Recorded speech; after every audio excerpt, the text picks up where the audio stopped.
It really seemed like the bounces just weren't.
gotta love Titan football.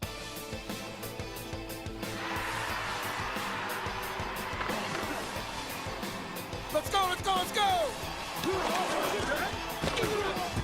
Lee Summit West High School presents Titan Football.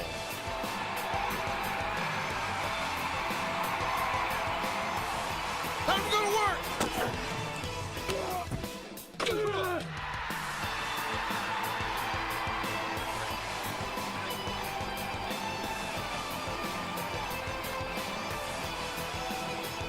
Move it, move it, move it!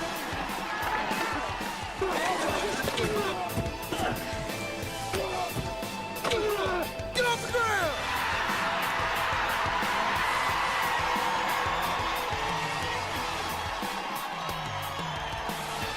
Come on, Titans, hit somebody!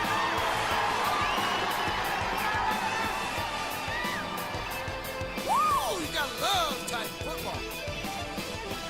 Good evening, ladies and gentlemen, and welcome out to Liberty, Missouri, Liberty North High School. And we are finishing up the way we started off with 85-degree temperatures, and Mark Files in the booth with me. Joel Becker along with Mark Files here on Lee Summit West Titan Football as we finish up the regular season for the 2022 6A campaign, or Class 6 campaign, I guess I should say. And the Titans taking on the top dogs, so to speak, in Class 6, certainly in Kansas City, the Liberty North Eagles. What a run the Liberty North Eagles have had. You know, they are doing a lot of things right. Greg Jones has got the program started, headed in the right direction. He's handed it off to the next generation of coaching staff, and they have missed a beat. It helps when you have a quarterback like Mr. Van Dyne, right? That does help.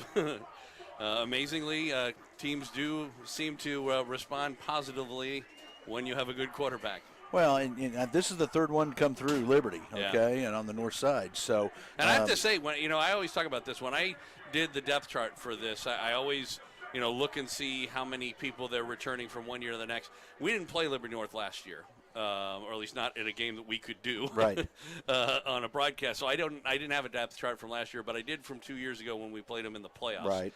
And so from 2 years ago to now, there's almost literally no one. Right. And as good as they are, all that tells you is that they have been able to reload every year and maintain this kind of a level of play. Oh, yeah, and what'd we count? Almost 30 seniors that were introduced, like that. and I know they had some managers in there. But senior night Had a tonight. senior night tonight, and they did an awesome job of recognizing all those kids. And again, we need to shout out to the Liberty School District for allowing us to be here tonight.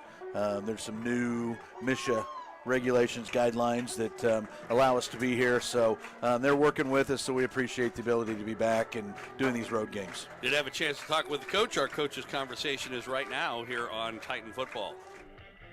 It's a coach's conversation. Joel Becker talking with Lee Summit West head coach Willie Horn as we move to the finale of the regular season, and we're up here in Liberty North playing the top team, at least going into the playoffs. So that really begs the question of, where you are at this point. This game is not going to make much of a difference. Does it take any changes to the way you approach it?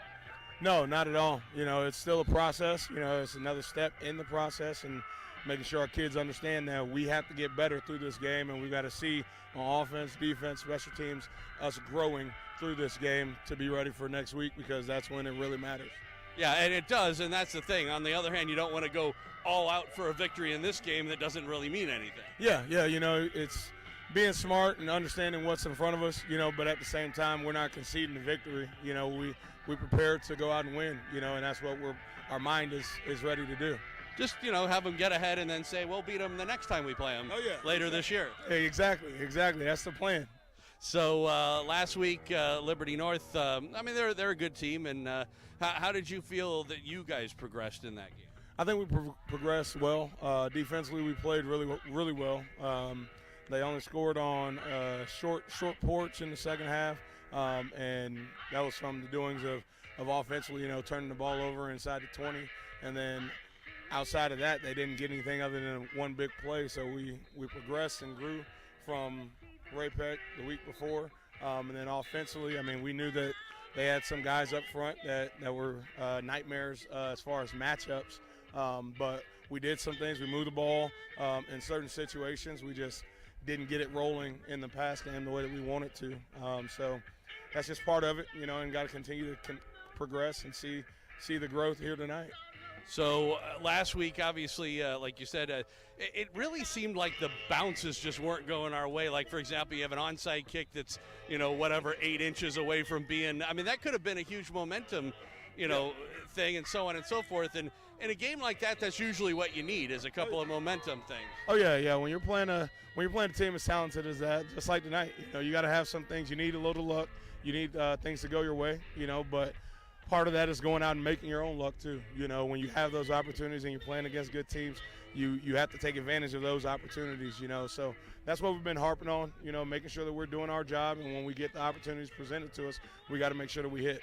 One of the things that it did seem, you're talking about how well the defense played, and they did play real well. One thing throughout the year that it has seemed to be an issue sometimes is that as the game progresses, without our offense having sustained drives, they end up having to be out there on the field for longer and longer, and that's when you start seeing them become susceptible, is when, they have this, they've been playing play after play. There's limits to how much you can do. Oh, yeah, and that's part of our job as offense, is to try to sustain those drives, obviously, but at the same time be aware of how much and what we're doing offensively to limit the amounts of touches that the other offense has. So that's something that we talk about every week as an offense, and making sure that we're aware of those things and do our best as far as our offensive game plan to limit that.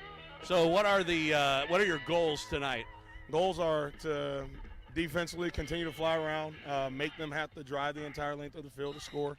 Offensively is to move the ball, take advantage of the areas that they give us, and be able to complete pass game and continue to run the ball the way that we know we can. Any danger of the team looking past the game, knowing that, next week's the playoffs? I don't think there's any danger of that. These kids want to win, and we've been so close in so many games, and we know we're a good team. It's just, like I said, getting the bounces to go our way, capitalizing on those opportunities and putting a complete game together. So that's our goal tonight. Any injuries? Nothing more than last week. You just got to, the end of the year, nobody's healthy, so you just got to keep rolling bandages up and be ready to rock. Are you sure it's the end of the year? Because it feels like the beginning of the year out here. It feels great, though. Can't complain on a beautiful night like this. The only potential problem with it is a little bit windy, and like you were talking about the passing game, that could have an effect. Yeah, that's always an issue, but, you still got to take care of the elements, right, and stave off. And I think we got a good chance of doing that. Hey, it could be windy next week, too, so you might as well learn how to play in it. Yes, sir. All right, good luck tonight. Should be fun. Thank you. I appreciate it. All right, that's Coach Willie Horn. I'm Joel Becker, and this is Titan Football, a presentation of Backport Sports, Beck Bros Productions, and 810varsity.com. High school sports fans, check this out. 810varsity.com now brings live video game casts for more than 25 KC Metro schools all season long. Now you can watch and listen to the games live on your computer, iPad, or phone. Park Hill South, Miege, Aquinas, the Olathe and Blue Valley schools, and the list goes on and on. Plus, live scores, playoff brackets, rankings, and more. Get all the games live at 810varsity.com.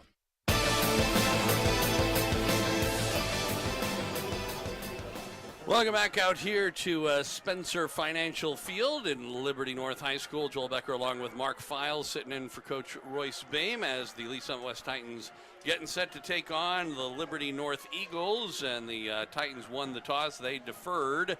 So we'll have a chance to see the Liberty North offense as we get started today. And you heard the coaches' conversation, Mark, and the key again, and we've talked a little bit about this, but not much on the air in terms of where the Titans stand and what we believe is the most likely scenario moving forward. Because, everybody makes the playoffs. There's an outside chance we could end up falling to that number 8 seed. There's a better chance that we'll end up in the 6th seed. I don't believe it's possible for us to be in the 7th seed because of the tiebreaker rule. that exists in Misha that says that if two teams are next to each other in the standings and one team has beaten the other, and we've seen this come back to bite us. Right. This is one where, depending on how you look at it, it is a huge advantage for us because, you know, if things don't go well tonight, we end up as a 2-7 team. We will leapfrog ahead of a team that will be, you know, post 500. They will be a 5-4 team, and we at 2-7 will be ahead of them in the standings.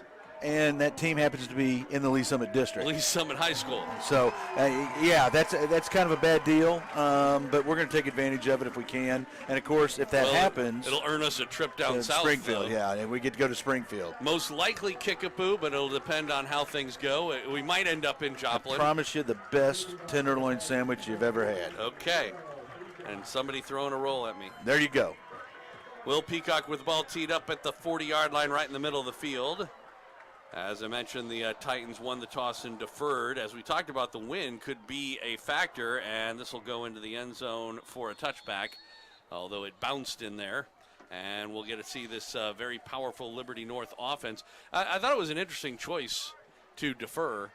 I mean, obviously, I think Coach Horn has a lot of confidence in his defense and wants to get them out there and playing early.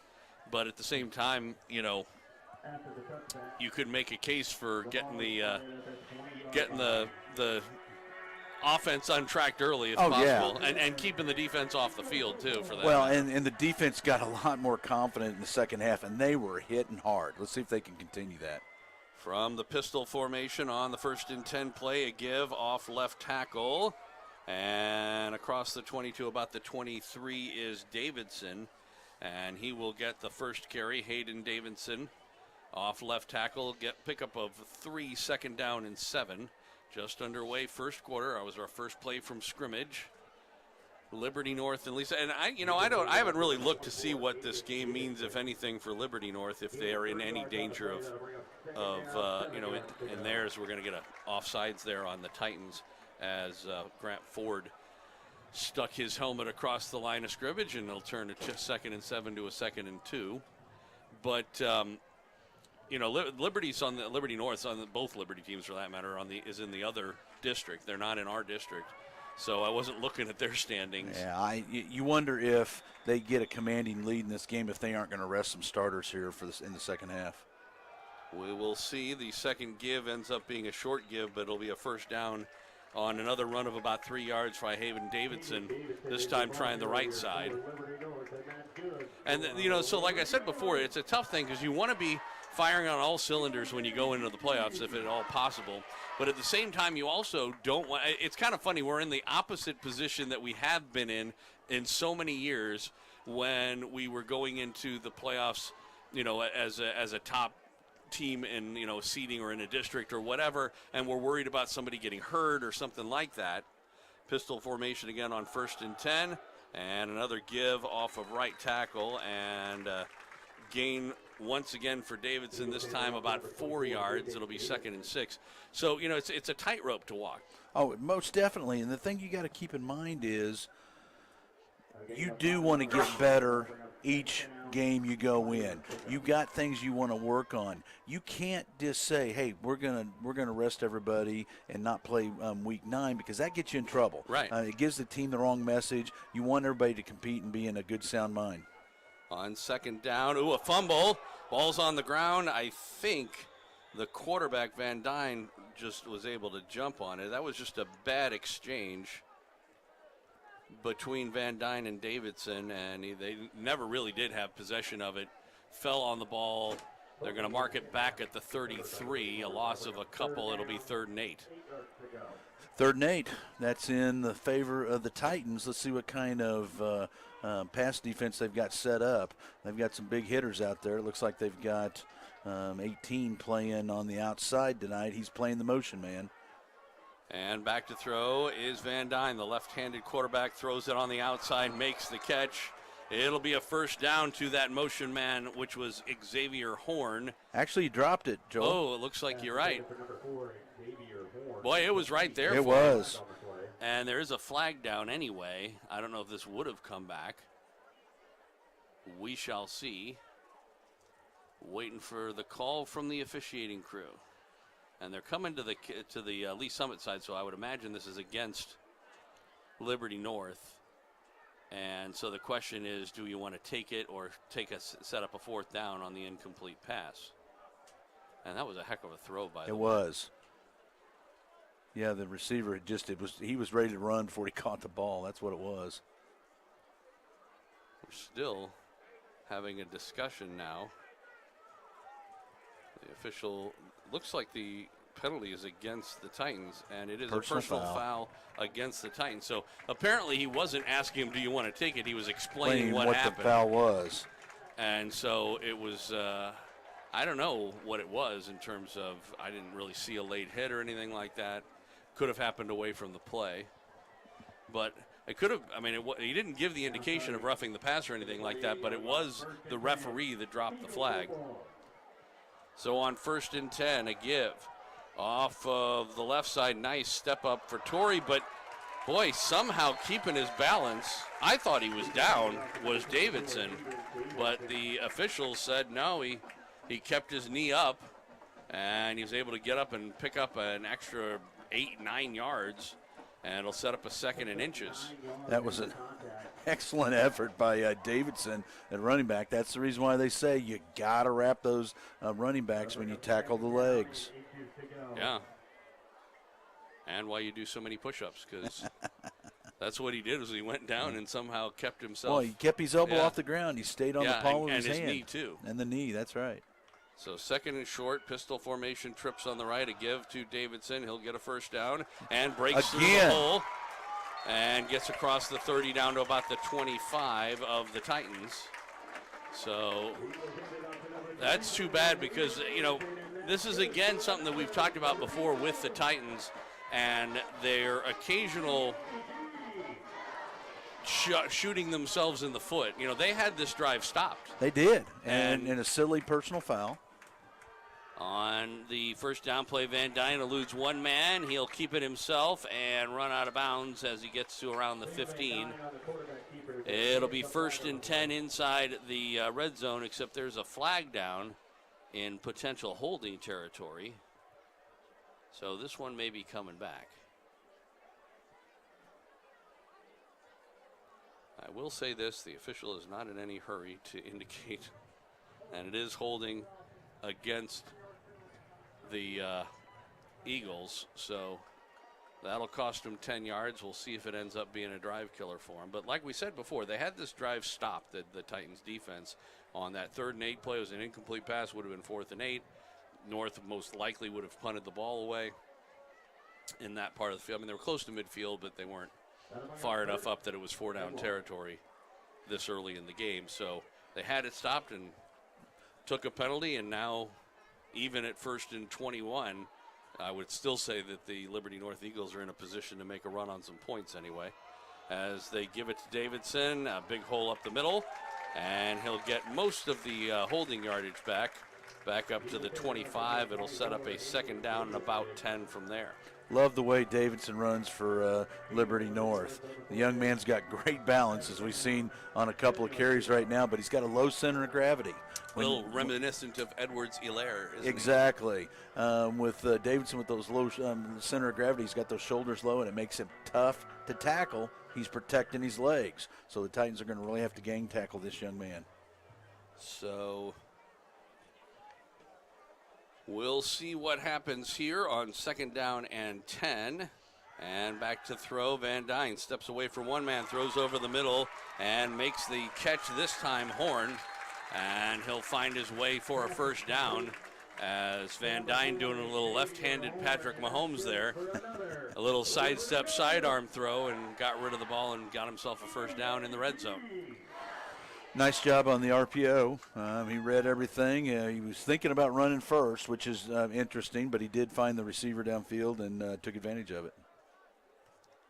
So 1st and 10 from the Titan 14. We have played just under 5 minutes here of the first quarter. Liberty North on their first drive, and the give, Davidson. He was able to sidestep one tackle. Didn't get much, close to the 10. There's another flag down.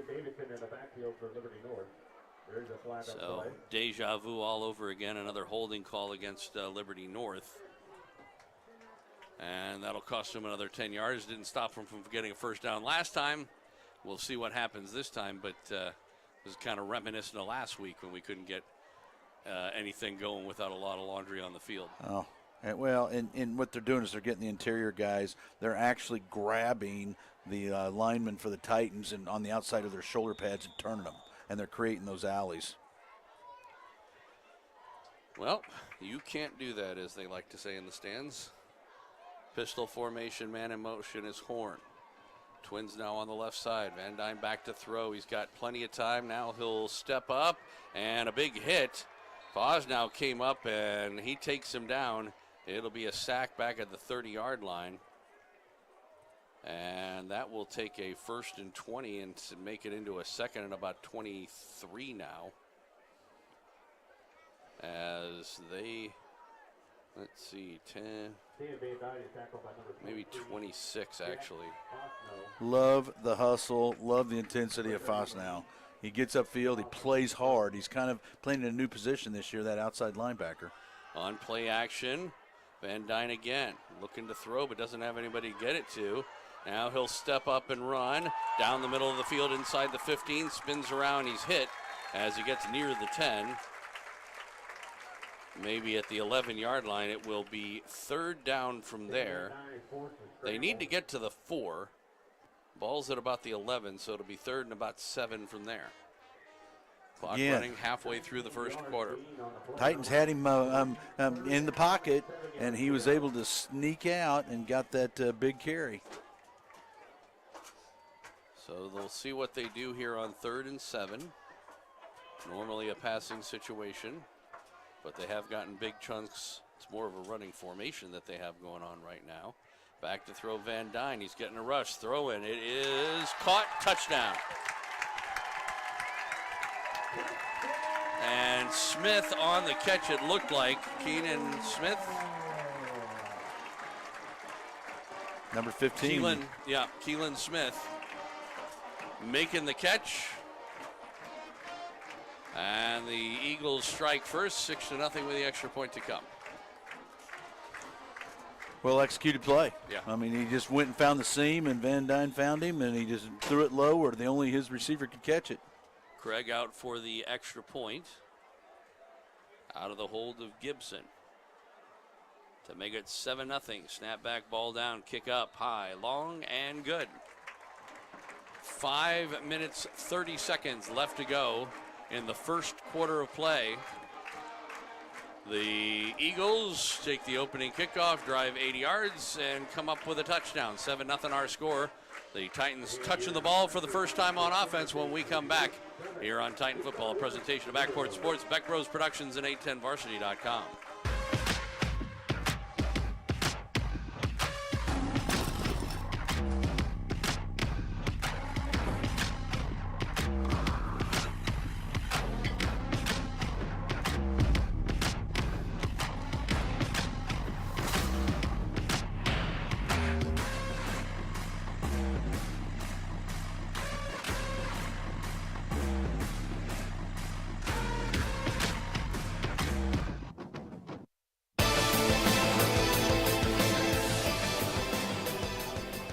Welcome back here in Liberty. Joel Becker, Mark Files sitting in for Coach Royce Bame. On Lee Summit West Titan football, Titans trailing the Eagles 7-0. Halfway through the first quarter, we played 6.5 minutes. And the Titans have yet to touch the ball on offense. It was a long, sustained drive. The kickoff from Craig will go out of bounds, but did it go into the end zone first or not? We're waiting to see whether there's a flag that comes out. Could you tell? Couldn't tell. Apparently not, because I didn't see a flag drop. Yeah, which will put them at the 20-yard line, and that seems to be where they're going.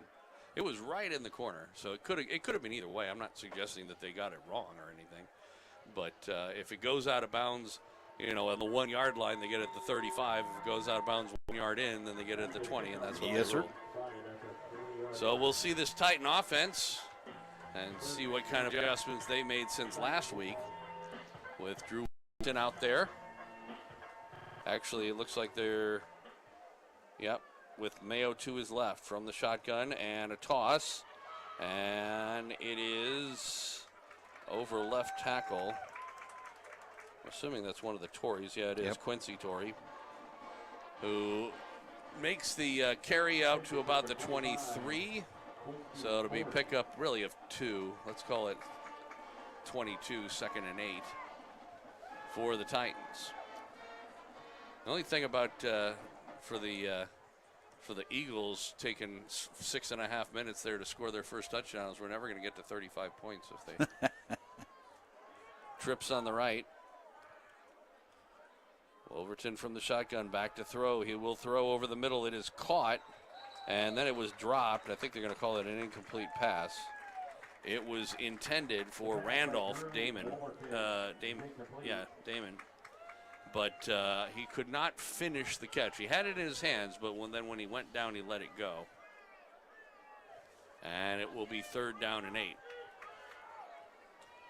Stops the clock with 4:45 left to go in the first quarter of play. Titans on their first offensive possession trying to avoid a 3 and out as they rush up to the line.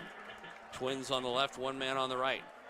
Mayo to the left of Wolverton, who fakes it to him and gets slammed as he comes out of his handoff by the defensive end Stockard, who just a straight bull rush went right over right tackle. And it will be a loss of about 10 back, we'll call it 8, back to the 14-yard line in a punting situation. Ouch. That's all I can say. Yeah. I mean, that's you get the name of that truck that ran into you, man. I mean, that's. I told you, it's Stockard. Oh, that was painful. Mayo standing at the goal line to kick this away. And, you know, the wind, as we talked about, could be a factor tonight. Looks like they're coming after it. High snap, and he does get it away, just got it away.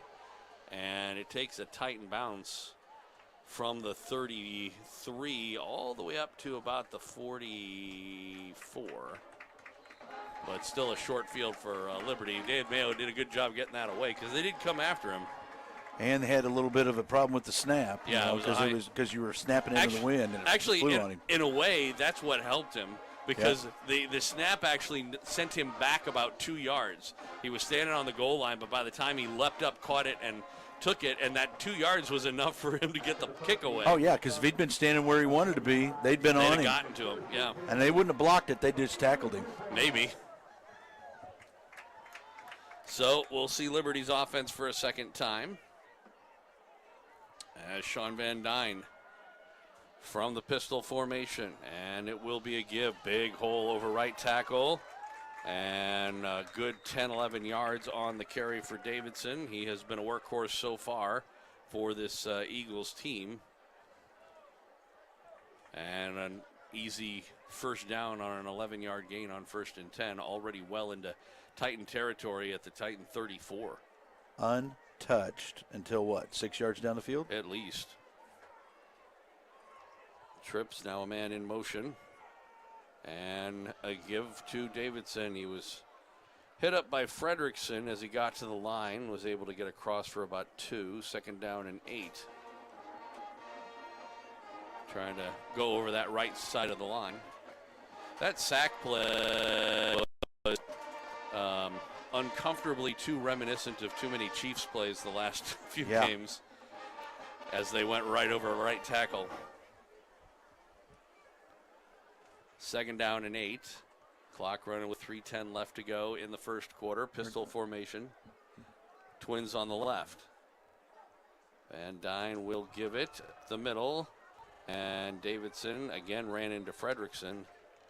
The irresistible force and immovable object there. And Fredrickson wouldn't be moved. A pickup of 2, but it'll be 3rd down and 6. Nice job by Fredrickson to stand his ground. The last 3 weeks, the last 2 weeks and this week, he has taken some shots and he has delivered some shots. That is for sure. I don't think you can limit it just to the last few weeks. I think every football game you've ever played in. Yeah, he's ready to hit somebody. That's right.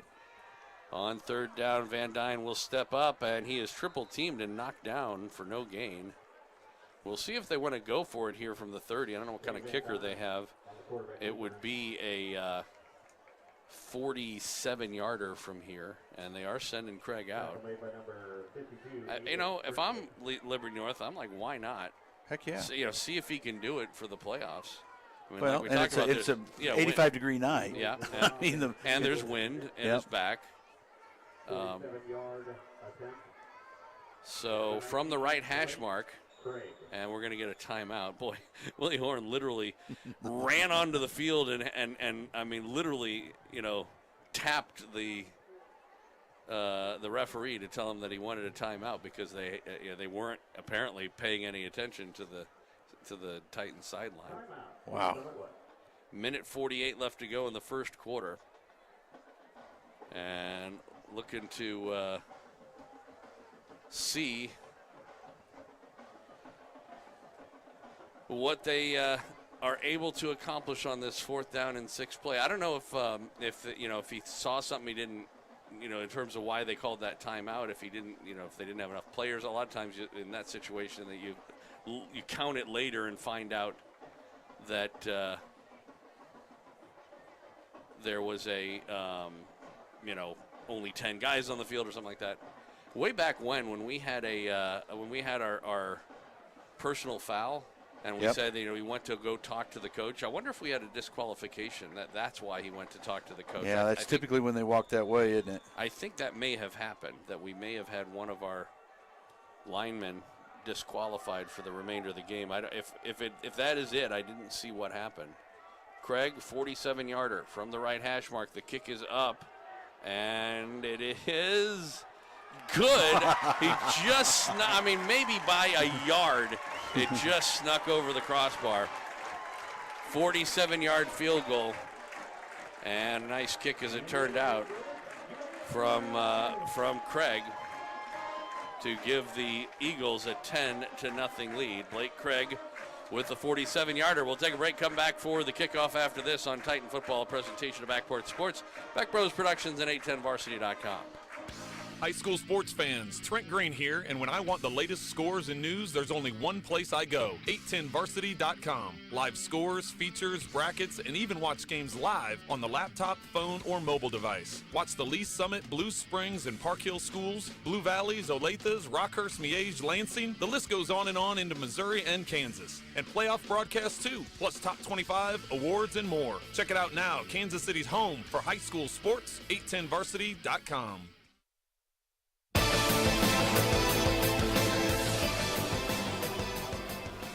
Welcome back out to Liberty, Missouri, Liberty North High School. Joel Becker and Mark Files sitting in for Coach Royce Boehm as the Lee Summit West Titans trail in the Liberty North Eagles 10-0 here with a minute 43 left to go in the first quarter of play. No score, Boonville Pirates and Eldon Mustangs. We're going to keep you up to date on that. Return this time from the goal line and coming up the far sideline. Pretty good return. Still on his feet across the 35 and out to about the 38, 39-yard line is Tavian Sims. And just came right up the sideline with some good fast running, and it'll be decent field position for the Titans on their second offensive possession. Nice job. Got into the seam, picked up the ball, and made his decision and went straight ahead. On a kickoff, on punt returns, if in doubt, run straight ahead and find your own holes and seams and go from there. Well, we do see that way too often where guys are just kind of rambling around and that never goes well, especially on a return. Give to Mayo off right tackle, big hole there. And he was able to get across the 45 to about the Titan 46, a pickup of 6 yards. It'll be 2nd and 4 as he just got across the 45-yard line, 2nd and a short 4 for David Mayo and his first carry of the game. We're approaching 1 minute to go in this first quarter. It's been all Liberty so far, but at least the Titans defense came up with a stop to force a field goal as opposed to a touchdown on the second try. Quincy Torrey in motion, gets the call, bounces off one tackle and gets about 3 yards. He needed 4, so it'll be 3rd and 1. But Quincy with a good job of getting off the initial contact and making a positive gain out of it. Otherwise, that might have been a loss, actually. I'll tell you what, Quincy runs very hard, and he's elusive. He does slide off of blocks often. Jumbo package, and unfortunately missing the snap was Quincy Torrey, and he had to go back. He didn't manage to fall on it, so the Titans will be able to punt this away. But took what was going to be a 3rd and 1 and sent it to a 4th and 12. He just had it just slipped right through his hands. It's like maybe he was a little surprised it came that quick, maybe? And it was up and to his left as well. It was not straight to him. So Mayo back. We'll see if they come after him again this time. That's the quarter. And we'll find out as he'll get a chance to kick with the wind instead of against it. After this coming up break, we've played 12 minutes of football here from Liberty High School. Liberty North High School, I guess I should say, at Spencer Financial Field. 10-0 our score. Liberty North on top of Lee Summit West. This is Titan Football, presentation of Backport Sports, Beck Bros Productions, and 810varsity.com.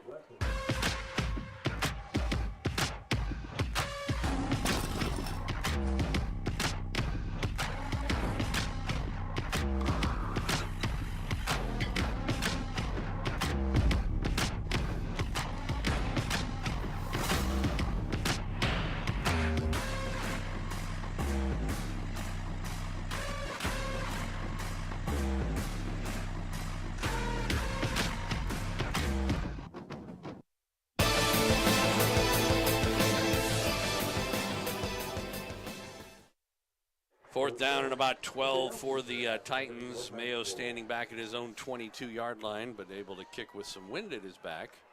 And he will step into it, kick it high, and a fair catch called for and made at the 30-yard line by the Eagles. They will take over 1st and 10 as Brandon Miller made the fair catch. And Sam Van Dyne and company out there.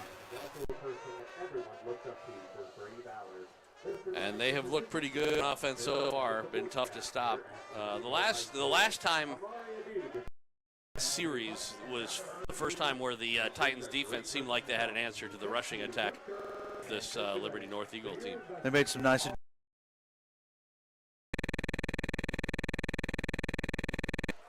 And we'll see if the Eagles continue to just come right at them. As rolling to the left and throwing, it is caught and going out of bounds around the 47-yard line was the touchdown catcher Smith.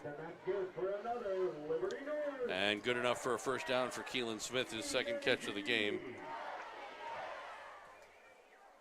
And like you said, this kid, Sam Van Dyne, just looks like a very polished quarterback. Twins going out to the right side, pistol formation, wing back on the right. They give it that direction for the carry for Davidson. He picked up about 2. It'll be 2nd and 8.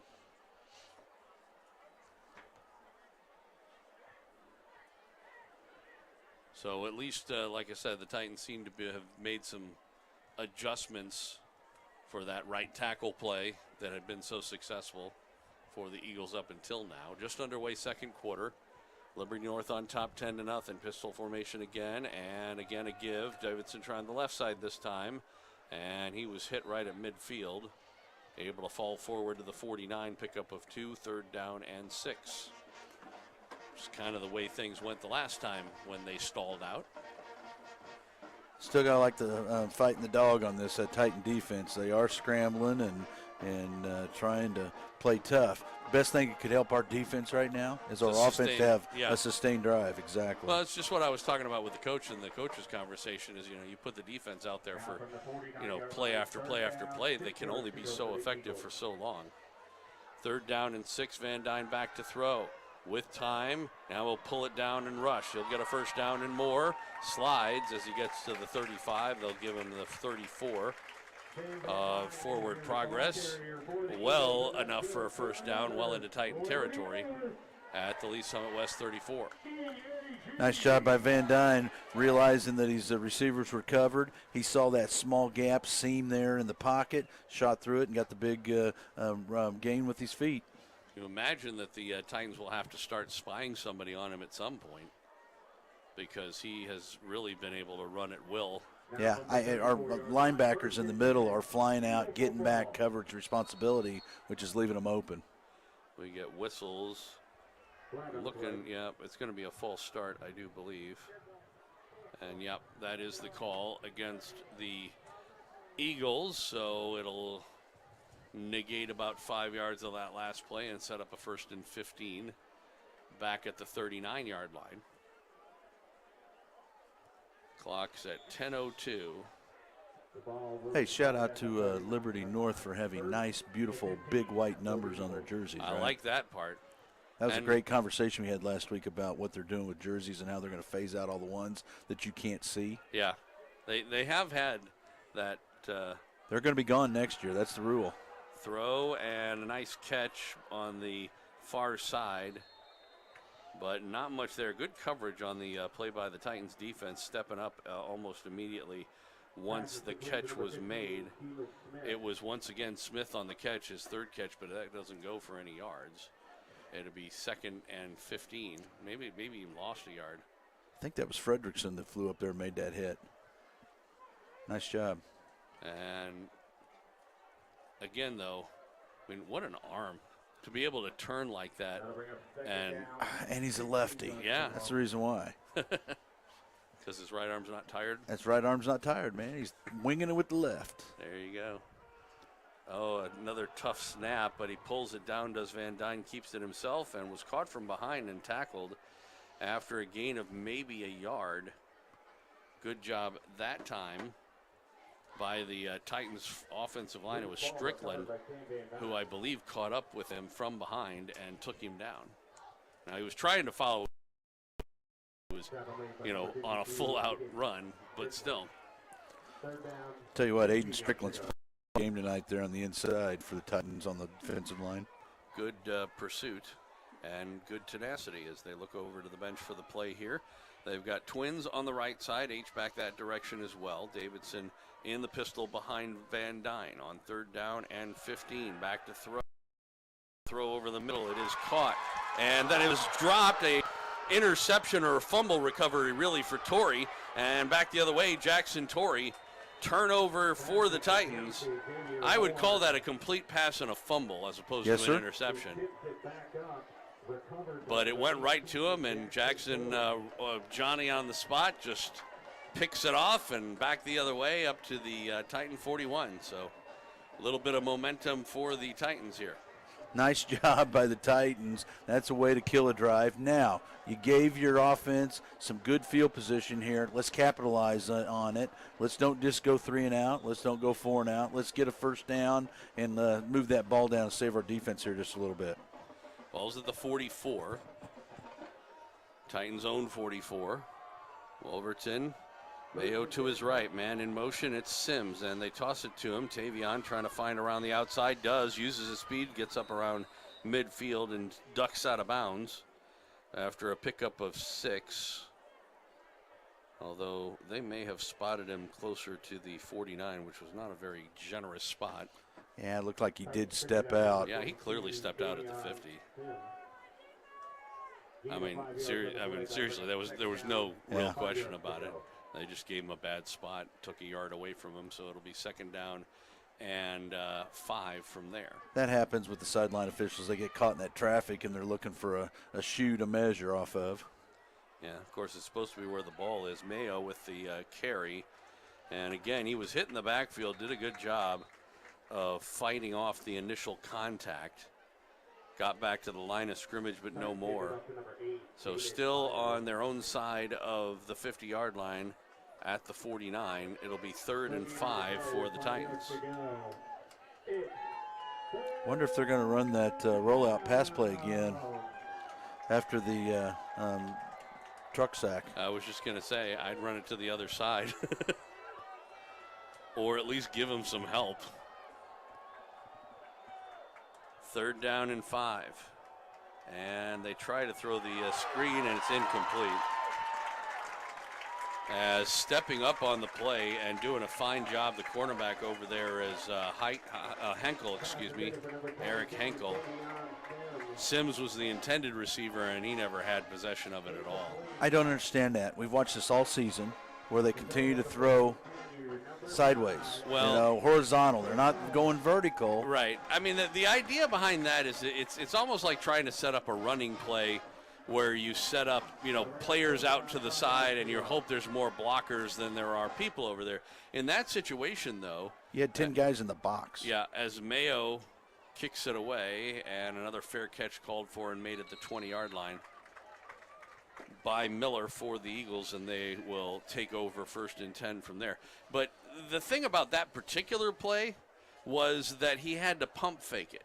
There was a problem when Wolverton got the snap. He quickly turned, and if he could have gotten the ball out immediately, then you hope that they can do the blocking and Tavion will have an opportunity to do something with the ball.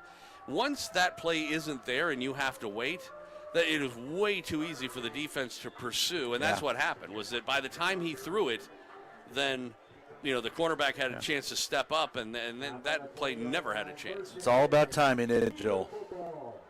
Van Dyne in the give. Davidson off right tackle. Nothing there.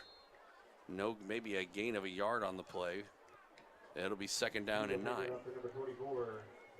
Yeah, when you are off just a hair, it throws the whole play off, and it allows the defense to react, and that's what shuts you down. Yeah. It can also lead to penalties. A lot of times when that sort of thing happens, you either get an offensive pass interference because the receivers are starting to block downfield before you've thrown the ball. Sometimes you'll get illegal men downfield. And on play action, back to throw, Van Dyne, he will step up, trying to head toward the sideline. Fosnow chasing him, catches him, and takes him down. Shy of a 1st down, but it's still a pickup of about 7 or 8 up near the 28-yard line. It's a good run by Van Dyne, but again, the Jay Fosnow engine never, he's the Energizer Bunny out there, isn't he? He is. I mean, he just goes and goes and goes. And the thing with Fosnow is, he's playing in a different position. He was a down lineman last year. Yeah. And so he's, learning to use his feet and his speed and quickness to get where he needs to be. 3rd down and short. Eagles go with twins on the left side. H-backs on the left. Pistol formation, Van Dyne. And on play action, rolling out to the left side, Van Dyne. He will throw over the middle and incomplete. He was looking for his tight end. And a good job, that was Thorne, the intended receiver. A good job by the Titan defense sticking a hand in there. I think that might have been Randolph. Yep, exactly what I was going to say. Nice job. Dorian. And was just able to break the play up, so he never really got good possession. And for the first time in the game, the Eagles are going to have to punt the ball away. So we've got 5:46 left to go here in the first half of play. And the Titans, it's their 2nd straight stop. The last time it was a turnover. But for the first time are forcing the Eagles to have to punt. I think they're going to have to call timeout first because they don't have enough players on the field. Another team where the quarterback is the punter. Yep. Actually, I saw him practicing punting during, when I went down to talk to the coach for the coaches conversation, and he was, the players are down there warming up when I do that usually. And he, to be quite honest, he wasn't getting especially good punts off, and I kept thinking to myself, well, if he'd use his right foot like a normal person. I say that, and I'm actually a lefty myself. But it was funny because, he was having trouble. I don't know if it was the wind or what. I'm telling you, if you got a stiff wind and you're trying to drop that ball, it can mess with you. And it doesn't take very much, like That's you said. Right. And if you look at the flag right in the corner, it's blowing pretty good. Yep. Now it's blowing right now anyway at his back. So we'll see as Van Dyne's standing at his own 14. It's a good snap. They don't come after him, and the kick is a line drive and a fair catch called for and made by Huffman. at the 26, which was an interesting choice because they didn't go after him, but yet they really weren't blocking for him either. I don't blame him because there was like 4 Eagles coming down and no blockers. He might have been able to get 2 or 3 yards, but best part he'd have paid is for it. He caught the ball Yep. and kept it from rolling towards the goal line. So that is and the young man for the Eagles has done the same thing, number 2. Yeah, yeah.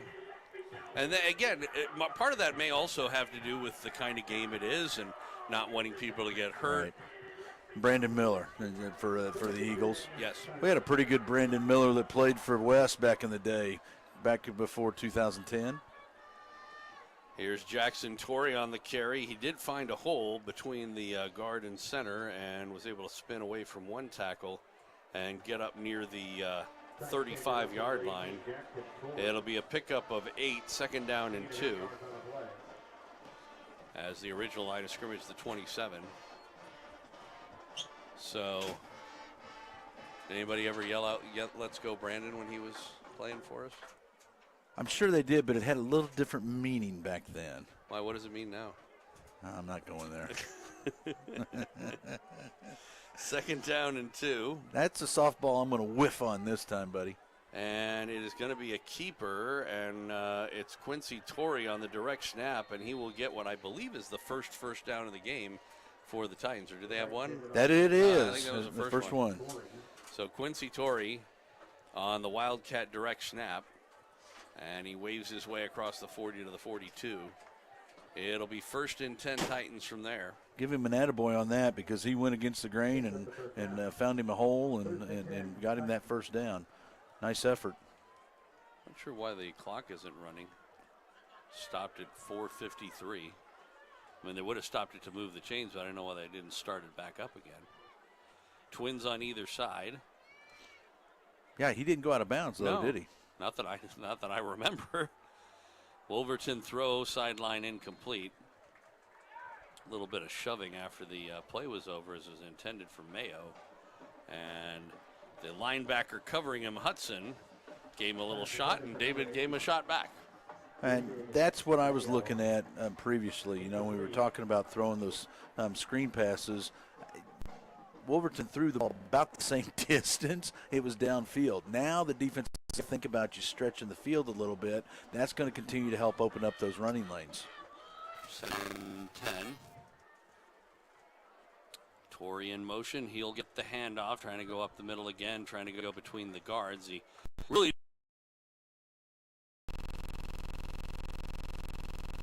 in the legs of Jackson Torrey.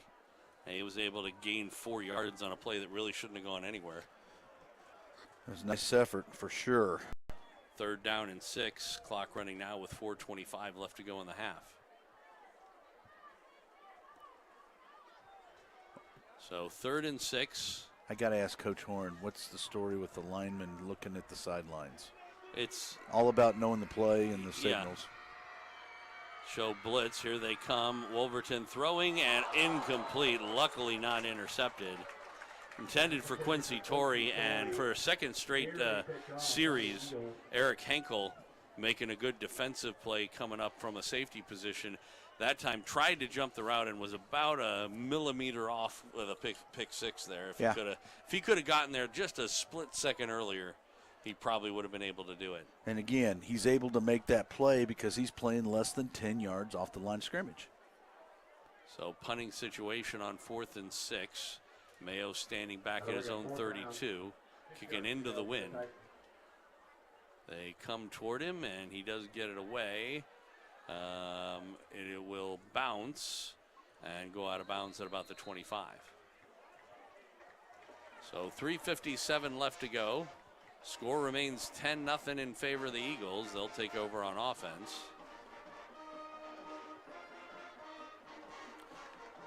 So at halftime, we're going to talk about the district a little bit. We're going to check some scores. We'll check some stats. Okay.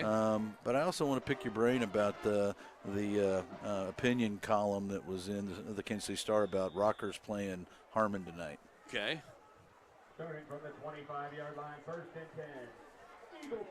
We'll chat about it A give up the middle on the 1st and 10 play, and still trying to push forward.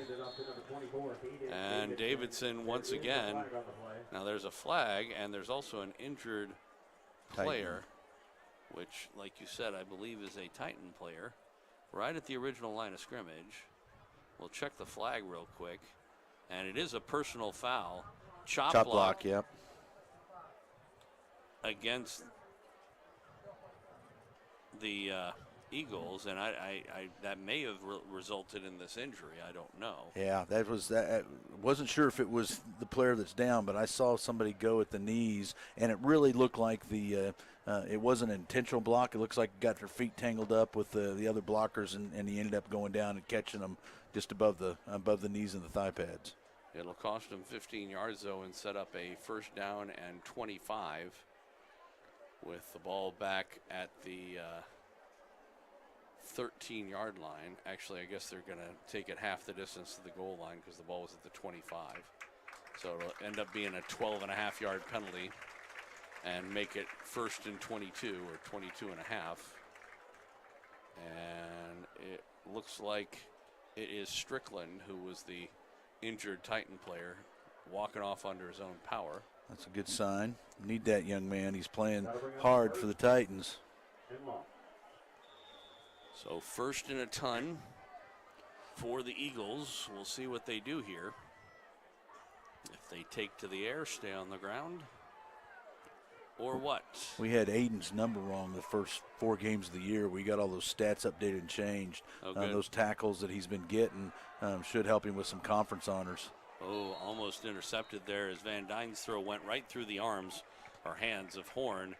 And once again, Dorian Randolph almost was able to get one off the tip drill, but couldn't quite come up with it. It'll be 2nd and 22. Tell you what, since that first drive, the Titans defense has held tough. They had that one personal foul call that just kind of set the table and allowed the Eagles to keep moving down the field.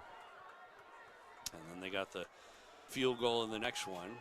They give Davidson, looking for some room up the middle, but on 2nd and 22, they'll give him a little bit of yardage, but were able to stop him before he got to the 20. So it'll be 3rd down and 16 from there. Pickup of about 6 on the play. Clock running with a little over 3 minutes left to go in the half. Nothing silly here, defense. Everybody's got to play their here. They go single wideouts on either side. Tight end in an H-back position on the left. Well, you were talking about earlier with the, as we're going to get a timeout, looks like, by the Eagles here. I think that's their 2nd. It is. And so they have 1 left, 2:44 left to go. Titans have 2 timeouts as well.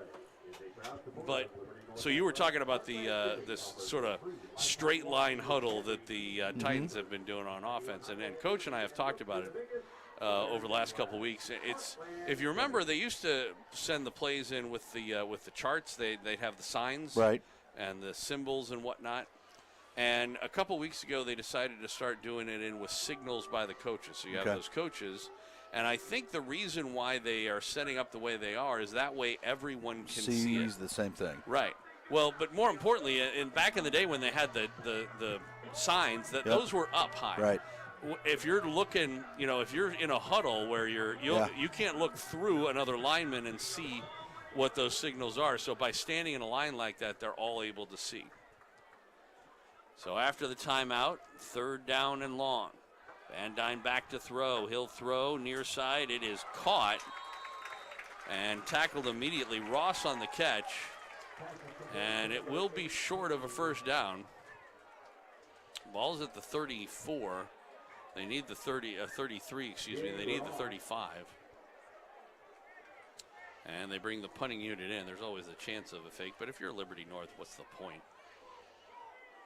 This is not really a 4-down situation. So 2nd straight time, the Eagles will punt the ball away, it would seem. And a good snap, and the left-footed kick will be high, and we get a flag as the ball will bounce all the way down inside the 5 down to about the 1. We'll have to check on the flag. So it may be the half-yard line before we're. That's the one good news. Yeah. If it's against the Titans, there's not really much other place they can go. Turned out to be a great punt by Van Dyne. Ethan lost it in the lights. He was looking for it, couldn't see it. So illegal block. So it'll be half the distance to the goal. Man. And the Man, oh man. So the ball was at the 1-yard line. It'll be at the half-yard line. 1:45 left to go in the half. That illegal block's a 15-yard penalty. No, it's a 10. Oh yeah, well, in high school they changed it to 15 this year. Believe it or not. For a play like this one on a kick. Yeah. Huh. Wow. I wonder what the point of that is. Same reason they went with a 20-minute half. I don't know. They go with the jumbo setup. That didn't actually work for them the last time. But they, this time, are able to go up the middle and get a little breathing room. I believe that's Quincy Torrey on the carry, but I'm waiting for him to get up to make sure. And yes, it was up to the 4. It'll be 2nd down and about 7 from there. As they'll bring the regular offense back out. A lot of kids having to run on and off the field for substitutions in the last couple plays. Yep. And that's a long run when you're down in the end zone area. I know. That's why you do wind sprints every day at practice. Man in motion. They give it to Mayo off left tackle. He was hit from behind and dragged down. Might have gotten a yard up toward the 5. And are we getting a timeout by the Eagles, perhaps? Tackle made by number 9, Melvin Lasser. It is a timeout. And yeah, it's the Eagles that called it. That's interesting with a minute left to go, because the Titans still have a 3rd down play to make here. Right. And so maybe they're just trying to make sure that the Titans don't, that the Titans keep it on the ground here. I don't know if they will or not. Obviously, you could put it in the air and take your chances. But if I'm, with getting the ball to start off the second half, if I'm Lee Summit West, I just hand the ball off, let 40 seconds roll off the clock, kick it away. No, you were exactly right. But here's what Liberty North's thinking. Yeah, they'll we almost got it in the end zone. Yeah. Early in the first quarter. So go after the punter, get a block, maybe you get a safety, maybe you get a cheap 6. Not to mention he's kicking into the wind, and so if he only kicks it out to say the 30-yard line, and they have 20 seconds left, even with no timeouts, they might be able to get 10 yards and a field goal. So the question I have is why do they care?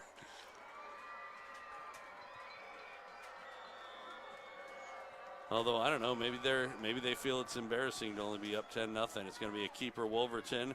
Right side breaks a tackle and gets out near the 10. I think he's going to be about a half-yard shy of a 1st down. Good run by Drew Wolverton. It's too bad he couldn't move the chains, or are they saying he did? Yeah, they're giving it to him. Nice work. Yeah. Number 25, Quincy Torrey. Maybe the officials want to see the clock. Number 2, Brandon Miller. So now the Titans can really just run out the half if they want to. Now the PA guy called Quincy Torrey for that run. Starting from the 11. Was it a? It might have been a. It's from out of the end zone. They might have done a wildcat. I don't know. And looks like they're going to take a knee here, and they do. So that's going to do it for the first half of play. Scoring has been all Liberty North, but you hate to use the term moral victory or anything like that, but the Titans defense has been pretty stout after the first opening drive touchdown. They've only allowed 1 field goal since. The only problem is their offense hasn't really been able. I mean, we've got 1 first down this entire first half? 2. Got that one right there. Oh yeah, that right before the end of the half. There you go. All right, first half is over. 10-0 our score. Liberty on top of Lee Summit West. We'll take a break and come back with your halftime show right after this on Titan Football. A presentation of Backcourt Sports, Beck Bros Productions, and 810varsity.com. 810 Varsity takes you through the football season like never before. Watch games live throughout Kansas and Missouri, and even postseason action at 810varsity.com. Plus live tournament brackets, top 25, Elite 81 All-Metro team, live scoreboard, stories, and more. Check out Kansas City's new home for high school sports coverage. 810varsity.com.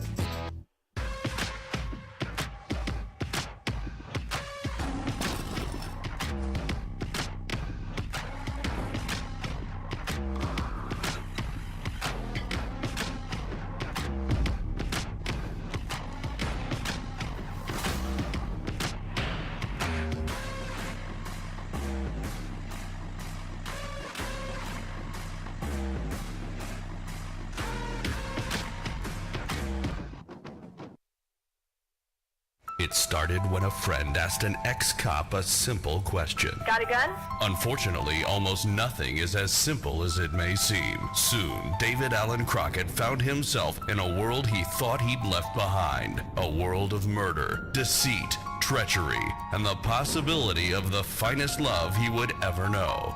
All he had to do was survive. Don't miss Call Me Crockett, the new novel from David Lewis. Available from Amazon.com, BarnesandNoble.com, and select Borders bookstores. All right, I got a message for you. Radio is the way to go if you want to advertise. Targeting your customers, any shape or size. Radio is a perfect way to tell them who and where you are. They listen at work, they listen at home, and you got them in that car. You got to go with radio when you want to advertise. Here we go. Watch me now. Hard rock and soft rock and easy listening too. Up and down the dialer formats just for you. Country, classic, talk, and gospel stations. Every market across the land has got a station for your situation. The cost is low, and radio is theater of the mind. You can present your information with imagination. If you want to get your message across the airways with radio. Call them. They will come right over. Remember, you got to go with radio when you want to advertise. There are lots of stations just your size. Oh, shoot. What's the matter, Pop? Your mother's off at Taekwondo practice, and she says she wants me to find a hobby by this summer. Well, why not play baseball, Dad? Softball? I don't want to play softball. Not softball, Dad. Baseball. I don't even like softball, Dad, son, the way they Dad, just toss the not ball in softball, there. Dad. And I used to be a catcher. Dad. In softball, I just feel like a backstop. Dad. What? I'm not talking about softball. I'm talking about baseball, Dad. You know, hardball. Really? They have baseball for people my age? Sure, Pop. The Kansas City Men's Senior Baseball League. Well, now, I'm no spring chicken anymore, son. I don't want to play with all you young teenagers, you know. I'm 35, Pop. You are? They have leagues for people both our ages. They have 18 and over, 28 and over, even 38 and over leagues. Wonder if I still have my old mitt. The Kansas City Men's Senior Baseball League, 913-649-2942. I think your mother used it while training those tigers. Call them. They'll get you all signed up. 913-649-2942. 649-2942. Good.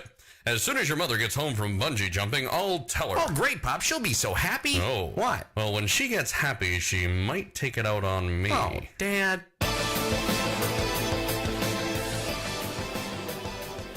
Welcome back out to Liberty, Missouri.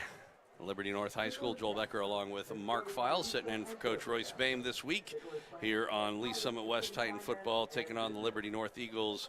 With the Eagles on top 10-0, we are at halftime, and we have some halftime numbers such as they are with Mark Files. So we'll start with the home team, the Liberty North Eagles. You Total really don't offense. need to go beyond that. The total offense for Liberty North, 172 yards. They've run 29 plays. They're averaging 5.9 yards per play. They've got 65 yards through the air. Van Dyne is 6 of 9, and the passing yards is 10.8 on average. He's got 1 touchdown. They've got 107 yards on the ground on 20 attempts.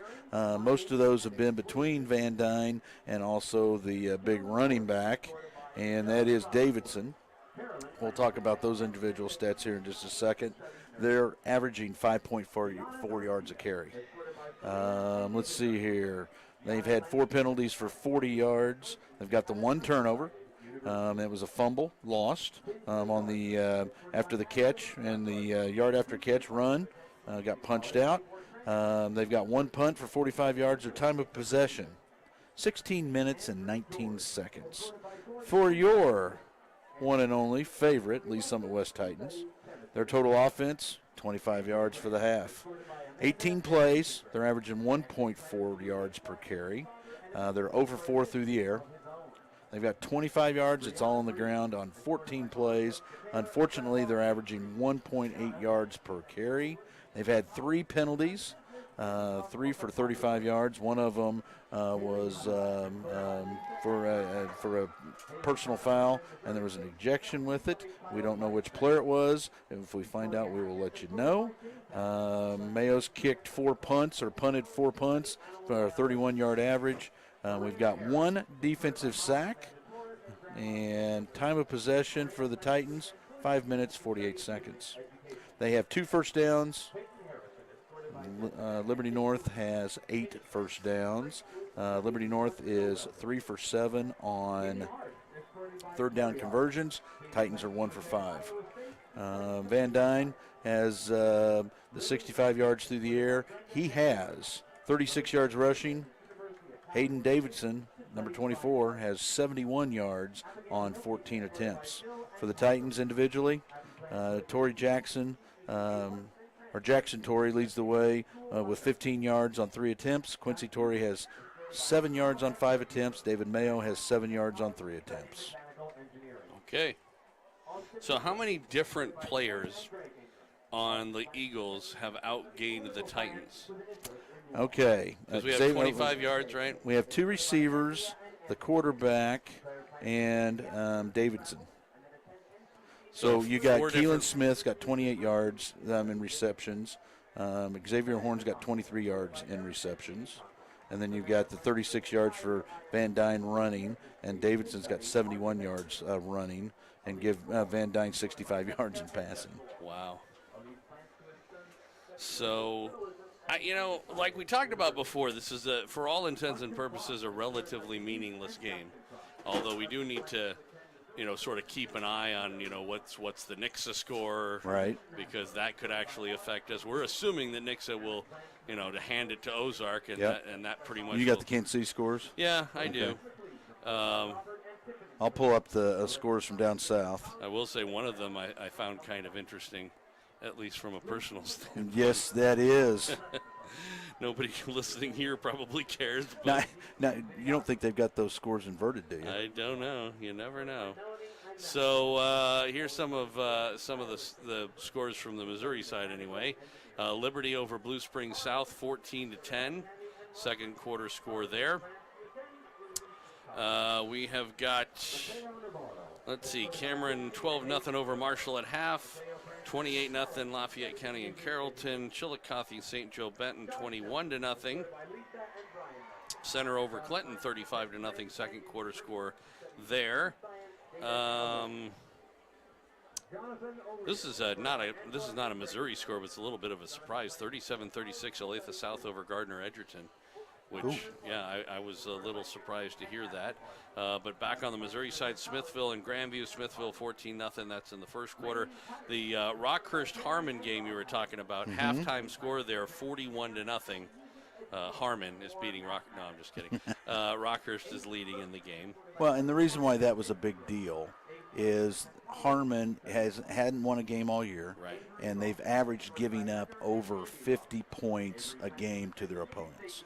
The one thing we don't know by looking at a score, though, is does Rockhurst have their 2s and 3s in, and they could still be winning 40. Yeah, and according to the article in the Kansas City Star, they had spoken with the district AD at Kansas City, Kansas, and she mentioned that they had conversations with the Rockhurst folks, and they were working to make sure it was a competitive game. Okay, and so I don't know what that means. Yeah, I was just going to But, say. but, I mean, if you're Rockhurst, you can't leave your starters on the sidelines Right. For Week 9 game going into the playoffs. Part of that is you can't do that to your own team. Right. Because like you said, you have playoffs to get ready for, and it's not fair to ask a team to shoot themselves in order to, appease another, a team that just is having a bad year. But the other thing about it is, I don't know about you, but I mean, we both played in high school in competitive situations. If I was playing either baseball or hockey, or in your case in football, if you go into the game and the team you're playing against starts their freshman, quarterback or whatever, I would take that as an insult. Yeah, and somebody's going to get hurt. Yeah. I mean, because you've got 17, 18, 19-year-old kids playing for Harmon, and you don't want to put them against your first and second-year players. I mean, no matter what kind of athletes you got. Even if your intentions are good, that's right. It just seems really condescending. It does. And so on. And some kids would take it wrong. And not to mention, I mean, can you imagine, what these kids are thinking they're going to have to deal with at school the next week? Oh, yeah. If they go out and, Rockers throws their, threes out there and you still lose by 80 points and, and then you're going to have to hear it from all of your classmates. And, that's just too much motivation to do something not good. Well, and knowing the coaching staff over there at Rockhurst, led by Kelly Donahoe. Kelly's a class act. They got to 41 points in the first half, okay? Whether they did it in the first quarter or the first quarter and a half, I guarantee you now that the turbo clock is on and to start the second half, they will make sure that the twos and threes and maybe a four gets in there to play. No doubt. And I think once that happens, then it's not as... Then it's not an issue. Yeah, and But, all right, so anyway, finishing up some of these scores, Sedalia Smith-Cotton 20-0 over Hogan Prep. Kansas City Central and Lincoln College Prep are scoreless, as is Holden and Knob Noster. At the half, Belton on top of Kearney 14-7. That might be a bit of a surprise. That's a bit of a surprise. We've seen a lot of surprising scores today on both sides of the state line for whatever reason. North Platte over Lathrop 14-7. That's the first quarter score. This was the one that I was telling you, but for those people who are just Kansas City high school football fans, this is going to come as a shock. Olathe North, who went into to this game undefeated for the season, is losing at the moment to Lawrence Free State 21-7 right at the end of the first half. There's a few seconds left to go in the second quarter, and down by a couple of touchdowns, which is pretty amazing. You can possibly say that Lawrence Free State has more to play for than Olathe North, in that they're trying. If they can win this game, they will most likely guarantee themselves a home playoff game. But they'll end up as the 8th seed, which they have 16 teams districts. Yeah, they have two 16-team districts in Kansas in the Class 6A division for them, and so that means that 1 through 8 have a home game, and 9 through 16 go on the road on both sides. And in Free State's case, they with the other Lawrence team, Lawrence High School and Wichita Heights, were all at 4-3 going into this weekend, and so they were all at 8, 9, and 10. There you go.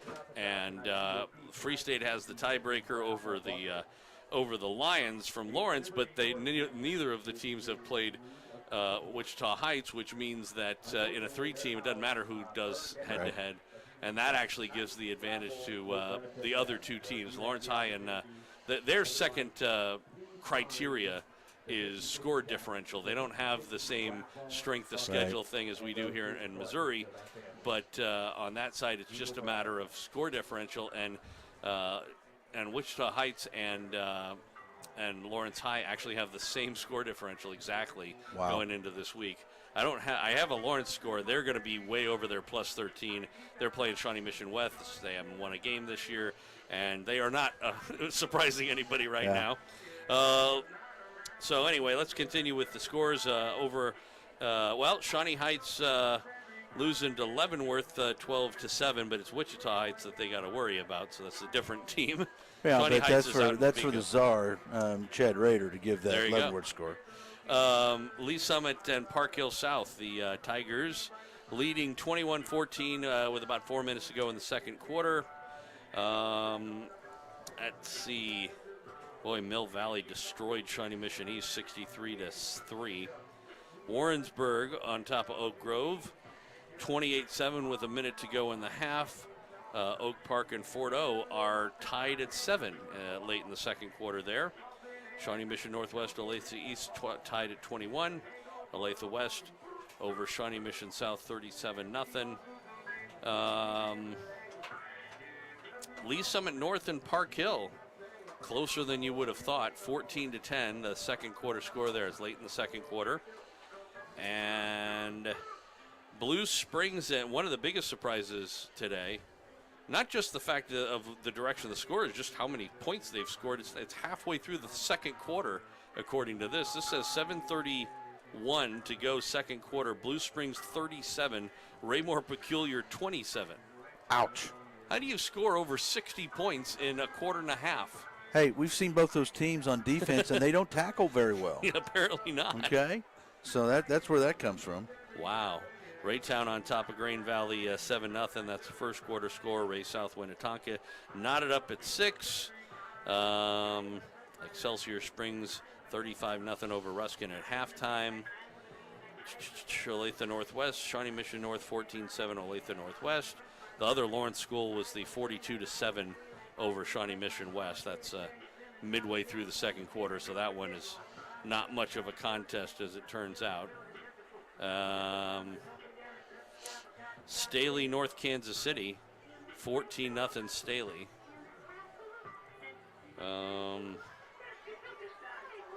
St. Joe Central 14. I don't know if it's a blank score, so I'm assuming it's 14-0 over Truman. Pembroke Hill trailing Van Horn 15-14. Wow. That's an interesting score. And Penny 16-0 over West Platte, and Platte County 28-7 over William Chrisman with about 30 seconds to go in the half. And then the score that everybody has been holding their breath, waiting to hear. Drum roll, please. Boonville Pirates 21, Eldon Mustangs nothing at halftime. That's Coach O's alma mater. Really? He was a Eldon Mustang. So two coaches battling it out. That's right. That's right. So interesting. All right, so let's go ahead and take a break. The players are finding their way back on the field. We've got about 3 minutes or so to go before the second half gets going. 10-0. It's a lot closer than you might have thought this game was going to be going in. Although, is it just me, or does it just seem to you that the intensity level of this game is nearly nothing? It's let's play this and get the heck out of here. Yeah, and nobody heard. The new season starts next week. This game doesn't really mean anything to either team. We want to play sound football. Try and execute. Try and make sure that you're doing what you're, trying to do for next week, but don't do anything stupid. Because if it is true that somebody got disqualified for the Titans, which we believe did happen, although we don't know who, that person will not be eligible for the playoff game. Depends if it's depends what the action was and how the report's written up. Okay. So that's what it is. And I thought it was automatic, but maybe not. Okay. There is an appeal process, but chances of winning the appeal are very slim. I'll tell you that. Okay. So we will take a break and have the second half for you when we come back. Score is 10-0. Eagles on top of the Titans. This is Titan Football, a presentation of Backport Sports, Beck Bros Productions, and 810varsity.com. Are you looking for a heartwarming and unique gift? Consider master storyteller David Lewis's Memories CD collection. Warm memories of the cold. 9 of David's best memories of sleds, snow, Grandpa on ice, 34 degrees below, skates, and Christmas. Hooves, paws, wings, and claws. 13 recollections of cats, horses, dogs, birds, a misguided vet, and a bobcat that stuck to the wall. Just folks. 13 memories of the witch in the woods and other captivating people, gone but not forgotten. And you had to be there. 14 heartwarming tales like Fantasy on the Porch, An Ox Out of His Box, A Foot Fetish Catfish, and more. Recollecting times, places, people, and events in David's life you simply have to hear for yourself. David's CDs are available online at memoriescds.com. You can hear audio clips at the website. That's memoriescds.com. Why not buy the gift that can be enjoyed over and over? David Lewis's Memories CD collection, a touch of the heartland for your family.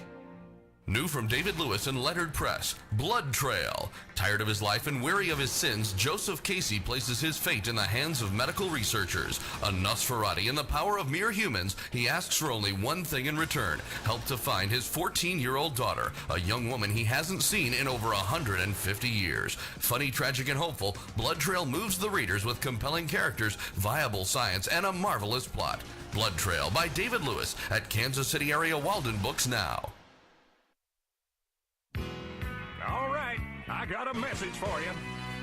Radio is the way to go if you want to advertise. Targeting your customers, any shape or size. Radio is a perfect way to tell them who and where you are. They listen at work, they listen at home, and you got them in that car. You've got to go with radio when you want to advertise. Here we go, watch me now. Hard rock and soft rock and easy listening too. Up and down the dialer formats just for you. Country, classic, talk, and gospel stations. Every market across the land has got a station for your situation. The cost is low, and radio is theater of the mind. You can present your information with imagination. If you want to get your message across the airways with radio. Call them, they will come right over. Remember, you got to go with radio when you want to advertise. There are lots of stations just your size. High school sports fans, Trent Green here, and when I want the latest scores and news, there's only one place I go, 810varsity.com. Live scores, features, brackets, and even watch games live on the laptop, phone, or mobile device. Watch the Lee Summit, Blue Springs, and Park Hill schools, Blue Valleys, Olathes, Rockhurst, Miege, Lansing. The list goes on into Missouri and Kansas. And playoff broadcasts too, plus top 25, awards, and more. Check it out now, Kansas City's home for high school sports, 810varsity.com.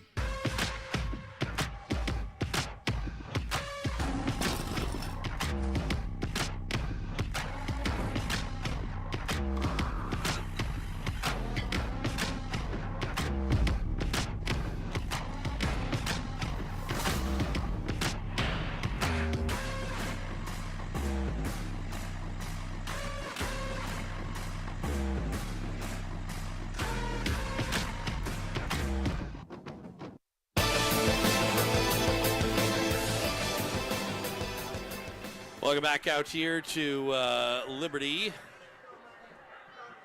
North High School. Joel Becker and Mark Files sitting in for Coach Royce Boehm. Lee Summit West and Liberty North 10-0 Eagles over the Titans. So we were trying to take a look at the football handbook for 2022 from the Missouri State High School Activities Association. And as a lot of people may or may not know, they have what they call the automatic switch in district seating in Missouri. And what that means is that if there are two teams, if this is not a tiebreaker, if there are two teams in the standings that have played each other head-to-head and they're next to each other in the standings, if the team that beat the other team is below that team in the standings, they will switch spots. So I'll read the rule just to make sure, because I think some people have thought that there was if there was a certain number of games different, then it may make a difference. It doesn't. It says applying the automatic switch. It says if two teams have played head-to-head and their seeds are consecutive, they will be switched. If the lower seed had beaten the higher seed, for example, the number 2 seed beats the number 1 seed head-to-head, they will be switched. Once a switch has been made, that team is protected from being switched again. For example, the number 1 seed cannot be switched to the number 3 seed by being switched twice. The process will start from the higher seed and work down through each seeded position. So what that means is that it doesn't make any difference what the two teams' records are. They literally could be, 7-1 and 1-7. If that one win was against the other team, then that would be enough. But so that could very well make a difference. It most likely will make a difference, depending on what the scores are down south and everywhere else. We're waiting on a Nixa Ozark score. Got the Nixa Ozark score. It is 28-7. Nixa over Ozark. Joplin is tied 14-14 with Neosho. Underway here in the second half, and the kick will go into the end zone for a touchback. Kickapoo's playing Bolivar at Bolivar. We should have a score on that one by the time our game wraps up. So, taking a quick look at the district tournament brackets. So we are in Class 6 and we are District 3. And when you look at the seeding going into this week, Lee Summit West at 2-6 was still ahead of Ozark 22.98 to 21.21. And so if both teams lose by minus 13, then that won't change. The only thing where it could change would be if Ozark came back against Nixon, made a really close game, and the Titans lose by a lot. But Lee Summit at 4-4, it looks like they're on their way to being 5-4. But the Titans are going to leapfrog over them based on this situation. But back to throw, and throwing near side, and it is caught by Halterman, it looks like, for the Titans, and a pretty good catch on the near side for a pickup of 5. It'll be second down and 5 from there. So we'll see if the Titans come out and want to get the passing game going. It's not a bad idea to work on it, to be quite honest, even if it doesn't go well in this game. Third quarter, you got the wind at your back, go for it. Why not? So, we know we can run the ball. He's good for 6 yards. Oh. Wow. A little bit of an early Somebody was move. excited about getting ready to pull. Yeah, Ryan Hall got the engine going a little bit, and that will negate the first down play. So it takes a 2nd and 4 to a 2nd and 9. So Lee Summit is at 4-4, and so if they win, they'll be 5-4, and Lee Summit West will be 2-7. But despite that, the Titans would actually flip over them and end up as the 6th seed instead of the 5. Now Ray-Pec, on the other hand, though, is 5-3, and they are losing right now to Blue Springs, which wasn't something we were expecting. But it could happen. Back to throw Wolverton. He'll throw near side, and it is incomplete. Good defensive play as he was looking for Arnold. And I believe that was Denmark who was able to just leap up and get a hand on it, knock it out of the way. It'll set up a 3rd down and 9. So if Ray-Pec, though, drops down, I don't believe Lee Summit and Ray-Pec played each other, or did they? They did. But did and Lee Summit lost to Ray-Pec. Right, so there won't be a switch there. Right. So that means we will still leapfrog over. The only way it would be, so since they have the head-to-head win, they're not going to catch up to them in points. It doesn't look like they're 4 points ahead going in. So if Ray-Pec, I don't know. If Ray-Pec loses and Lee Summit West wins, maybe they could. I don't know. We get whistles. I don't know that they put the ball in play there. Or no, they are going to call delay of game. That sure seemed like a short amount of time to be delay of game. Yeah. It's the 40. I get confused about the 40-second clock and the 25-second clock. Yeah, that would be a 25 because it was an incomplete pass, I guess. Or no, it would have been a 40. Yeah. It sure seemed like less than that. Well, they got the 25 now, so. So I don't know. If I understand the rules correctly, points. Well,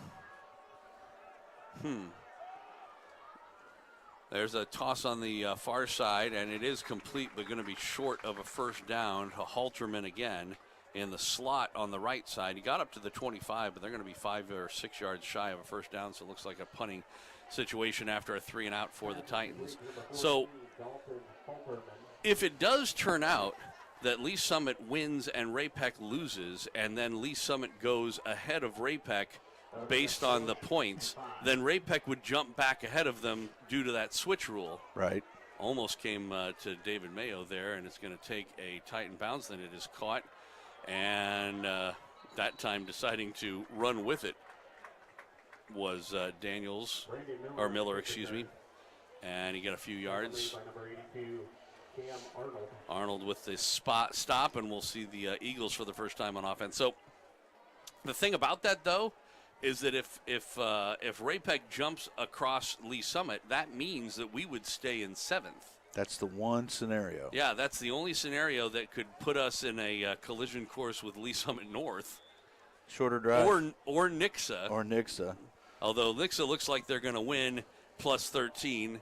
It would be a shorter drive to the north side of town. Right now, there is literally 12 .12 difference in points between Nixa and Lee Summit North. Back to throw and caught as Van Dyne's throw over to Gibson. Caught on the far side.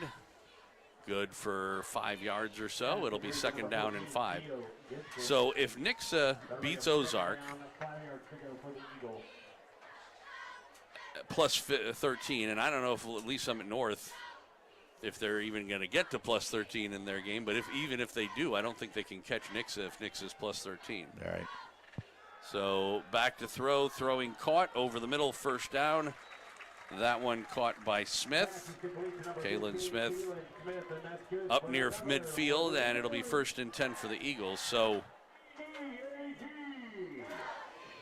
the only way Lee Summit North ends up getting the first seed, it would seem, would be if Nixa somehow manages to lose their lead and wins by anything less than 13, and then Lee Summit North wins by at least a point more than they do. Near side toss is caught once again by Smith, and that's only good for about 2-3 yards. Good coverage on the play. And it'll set up a second down and 7. Nice try by Devin Wilson on the coverage there. So it's actually starting to look like there's a pretty good chance that West could end up next week. That would be at least North. When they played last week, they obviously were at West. May not get that tenderloin sandwich, but I'll have something good for the eating the victuals. There's a Texas Roadhouse nearby. There you go. Handoff up the middle. And Davidson ran into a pretty good wall there.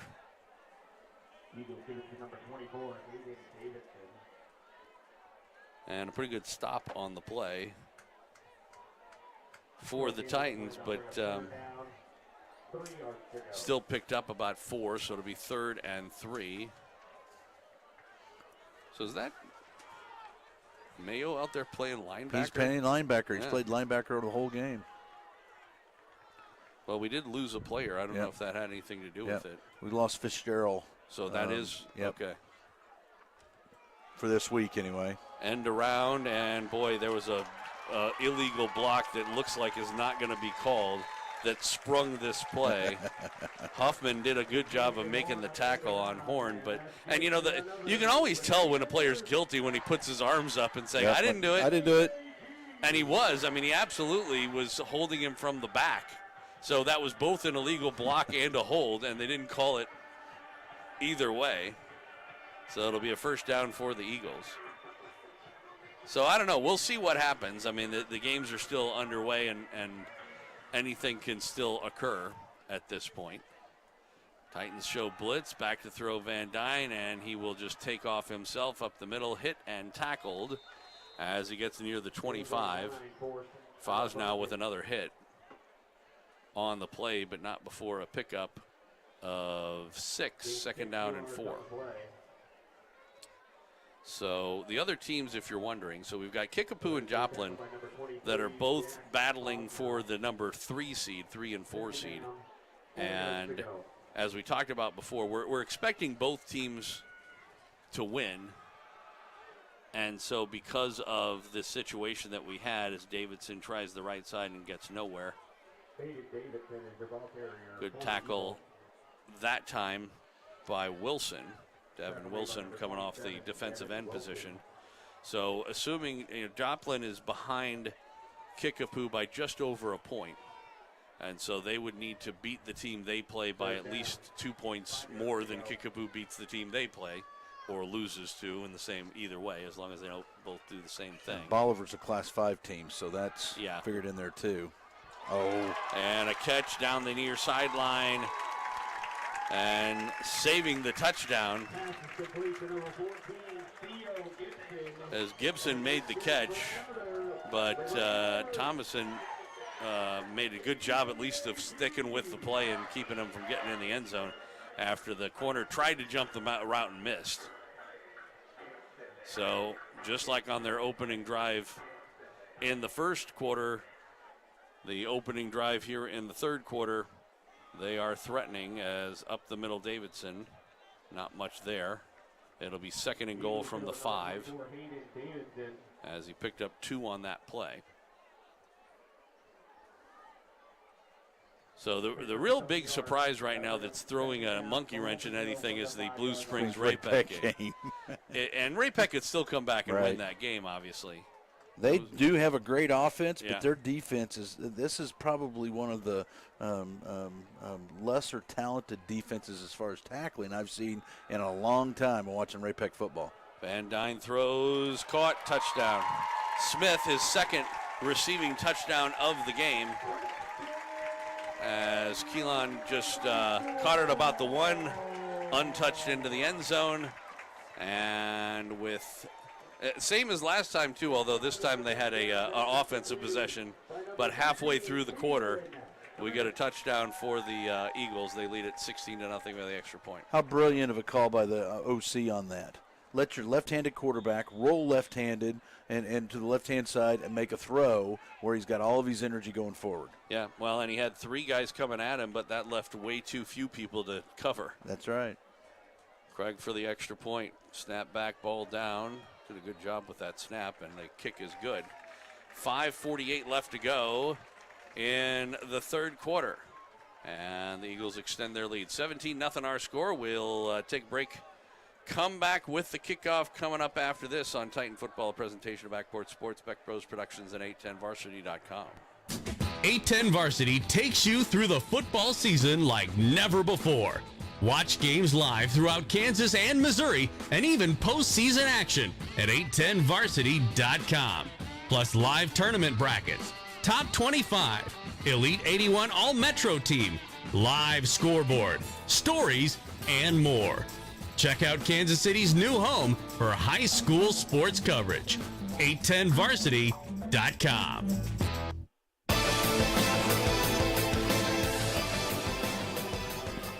Welcome back out here in Liberty North High School. Joel Becker and Mark Files sitting in for Coach Royce Mame, who called in tired today. Threw him under the bus. Wow. You take care, Coach. You're doing fine. I was going to say, he's listening, I'm sure. I'm giving him his Boonville score. What else does he want? Well, have one for us, Coach. That's all I'm going to say. Okay. 17-0 our score midway through the 3rd quarter. And the kickoff will come down, and again, right near the sideline. We're waiting to see if they decide to call a flag or not. I think they're going to call this a touchback. Wow. So that's the 2nd time. It was right near the pylon. This is when we need instant replay. Yeah. That ball must just be hooking. They need the like in tennis or whatever, where they have the line judges. Yeah, and they have the automatic thing. I'm saying. Oh, the one that goes beep. Yeah. They need like some electronic device on the pylon that can tell whether the ball. They need to, they had that in the Chiefs game the other day. With the ball going over the upright. Oh yeah. They ought to have like an electronic thing that can tell whether or not when it crosses over it was which side of it was on. How about that? Butker kicking a 62-yarder and then missing one from 50. I know. It's like, yeah, there you go. So. Never get too high, never get too low. Nope. Nice and steady. Titans 1st and 10 from the 20, and they get whistles, and there'll be a false start on this one.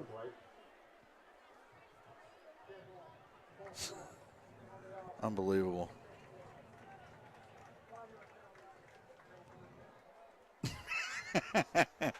So it'll be 1st and 15.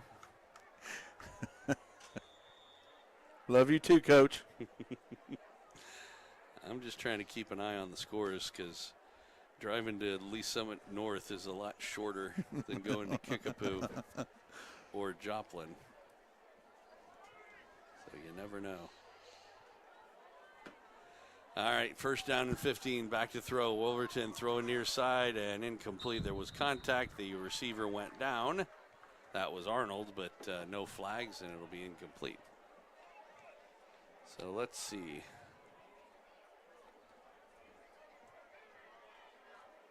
Yeah, unfortunately, Blue Springs South 31-14 over Liberty at half. I know. I mean, What's with the Blue Springs teams on the last week? Well, of the Blue season? Springs South, you could see this coming. The wave was building. So Olathe North has come back. It's 21-13 Free State in the third quarter there. And we get whistles again. What the heck? I don't know what he's seeing because the side judge keeps calling it. It must be some lineman that's either leaning or something. Because because if it was an illegal motion situation, that's the kind where you let the play out and then call the penalty. So it's not an illegal motion situation. He's getting a lineman that's getting a quick jump. That's either going a little bit early or flinching or something. Park Hill is leading Lee Summit North 17-14 in the third quarter. That wouldn't surprise me. Halftime score now 40-27. Blue Springs over Ray-Pec. All right, so after two straight illegal procedure false starts, it is a toss sweep looking for Quincy Torrey, and he gets about 3 trying to get around the edge. And that will set up a 2nd and 17.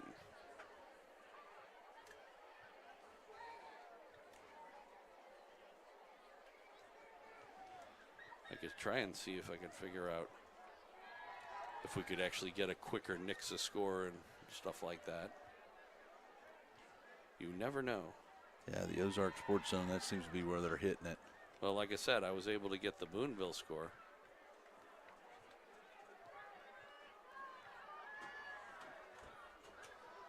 Up the middle. And good running that time by Quincy Torrey, but still a ton to go on third down. He was able to pick up about 10, 11, 12 yards. But it's going to set up a 4th down and about 7. And Mayo back to punt. That'll bring up 4th down for the Titans.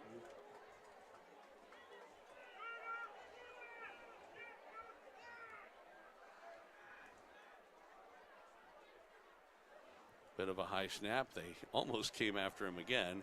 Great punt. It will take a Titan bounce from about the 35 and inside the 25 and come to rest around the 23. Miller's not happy with himself. He wanted to pick that one up and go again.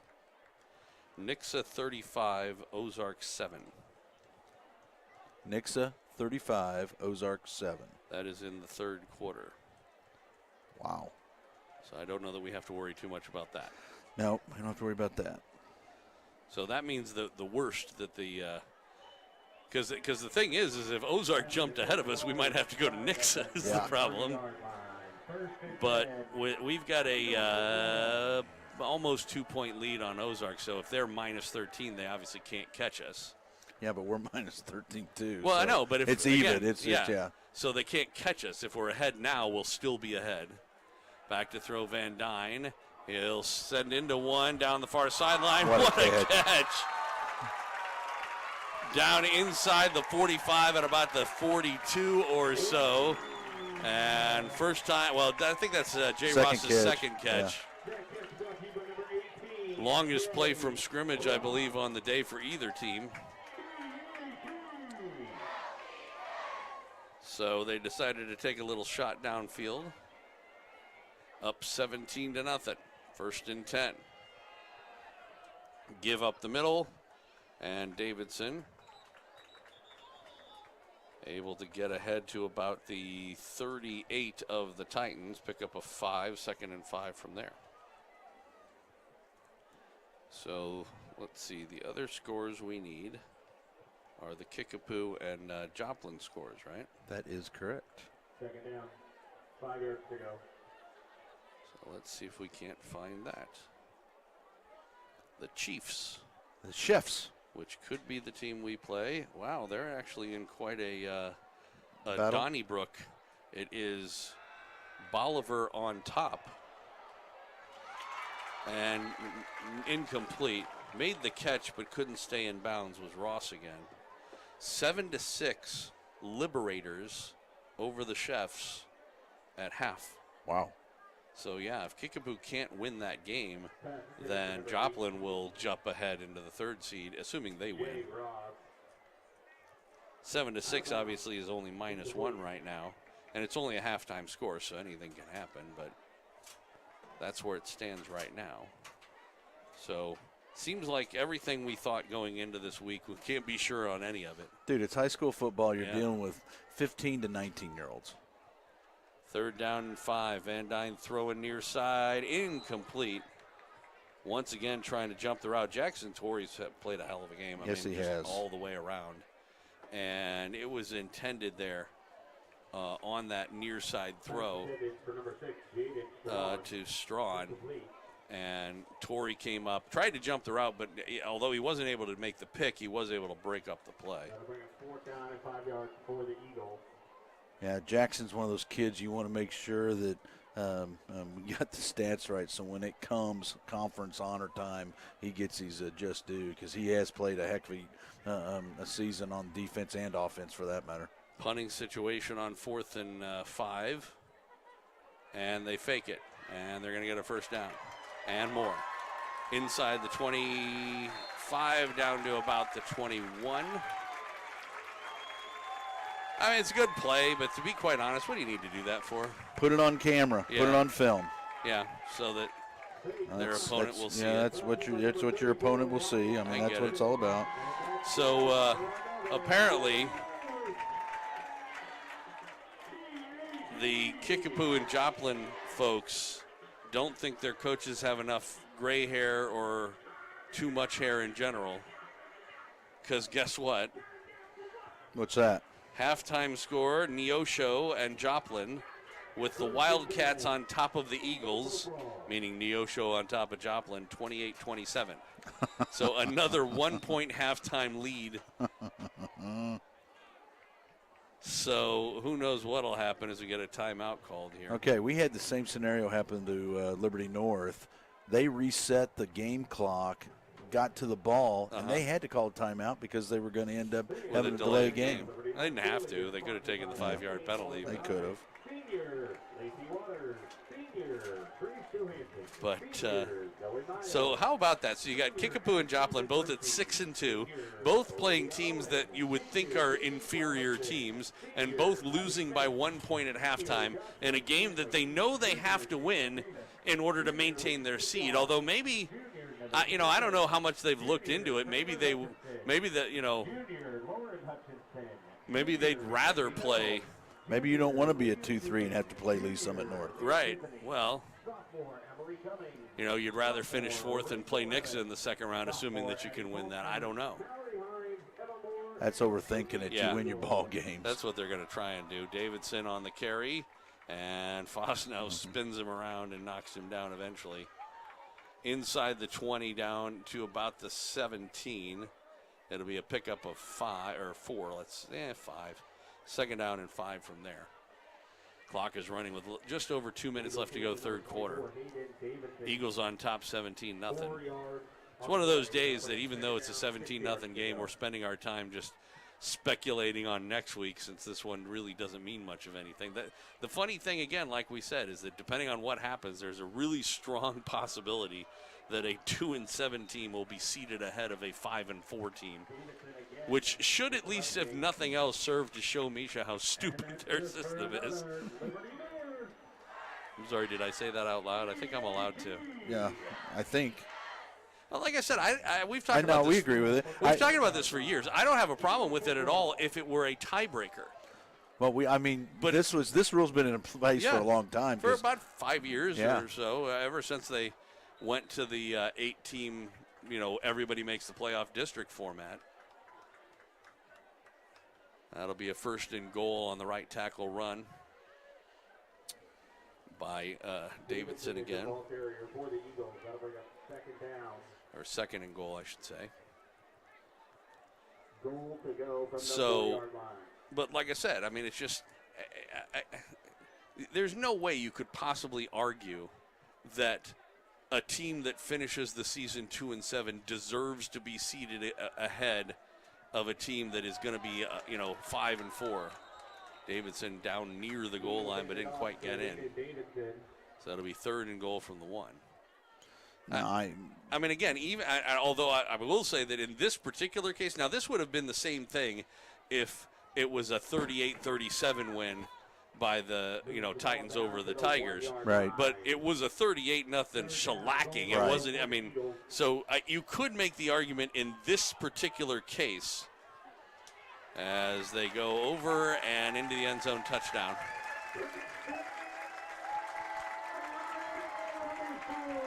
So it'll be 23 with the extra point to come.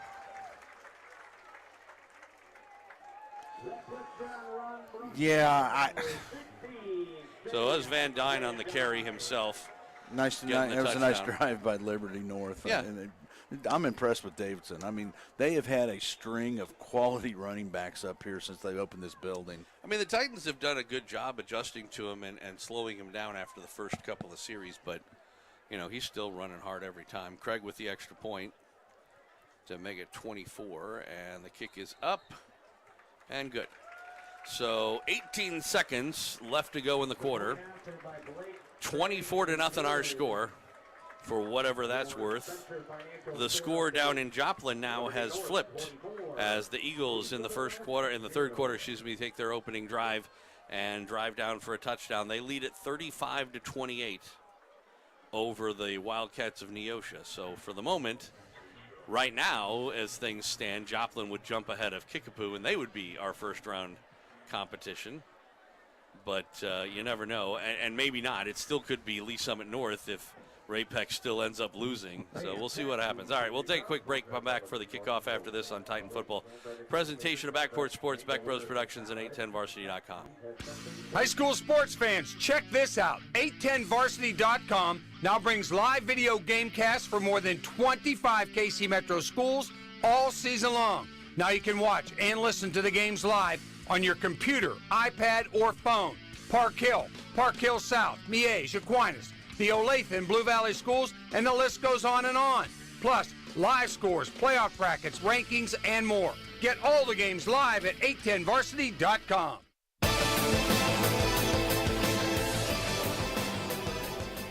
So Blake Craig from the 40-yard line kicks it away, and it will come down at the 1-yard line, and Tavion Sims will return it across the 20 to about the 21 or so. Pretty good return. Nice return, yeah. Still showing a halftime score. Kickapoo and Bolivar still 7-6 for the Liberators over the Chiefs. And like I said, I don't think we really have to worry too much anymore about the Nixa Ozark score. That one seems like it's pretty much a foregone conclusion, but you never know. 35-7 in the third quarter for Nixa in that game. So we'll see what the Titans decide to do here, or do, on offense.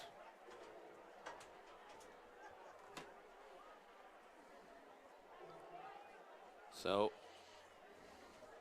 back to throw Wolverton. He will throw far side and incomplete, as he was not on the same page, it would seem, with Randolph, his intended receiver. 2nd and 10.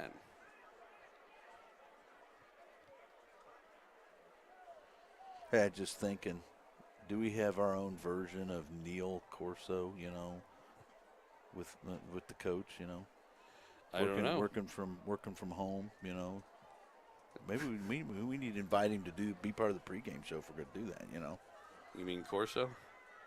No, the coach. Oh. We can get him a hotline. Delayed give Mayo. He was almost able to break a tackle, but really couldn't get by that first level. The linebacker Laster kind of grabbed onto his shoulder and hung on.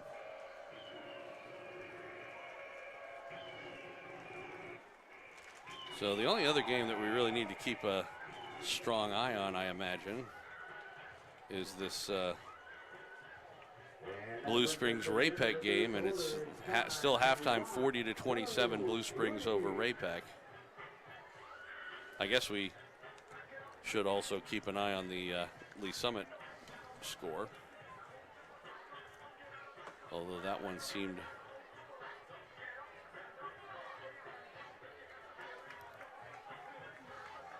less in doubt.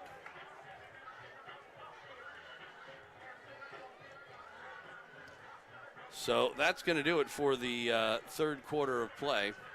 24-0 our score. We'll take a quick break, come back with the fourth after this on Titan Football. A presentation of Backport Sports, Beck Bros Productions, and 810varsity.com.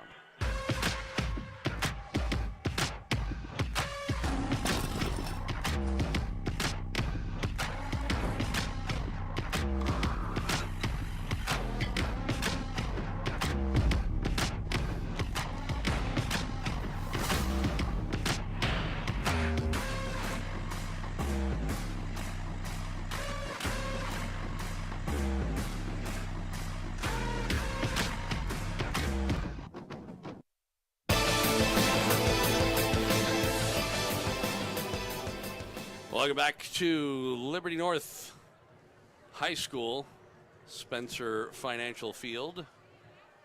Getting ready to start the fourth quarter of play, and once again the Titans are being flagged for a false start on a play where, they hadn't started anything. They send a man in motion, and there is something that this side judge is seeing that nobody else seems to. I mean, because they're not. It's tough to correct something when you don't know what you're doing wrong, per se. Maybe this crew's getting graded, and it has to do about playing in the playoffs down the road, and there may be something that they're wanting to make a point on, emphasize. Yeah. Back to throw. Wolverton rolling to his right, throwing right side, and it was batted down, incomplete. 2nd and 15. Just underway, fourth quarter. So the Lee Summit score is actually tightened up a bit. They're in the third quarter playing against Park Hill South, and it's the Tigers 31-28 over the Panthers right now. So, again, if the Tigers lose that game, then it doesn't make any difference what Ray-Pec does. And the Titans would, by default, at that point, have to be the number 6 seed. No matter what happens in this game, and so on.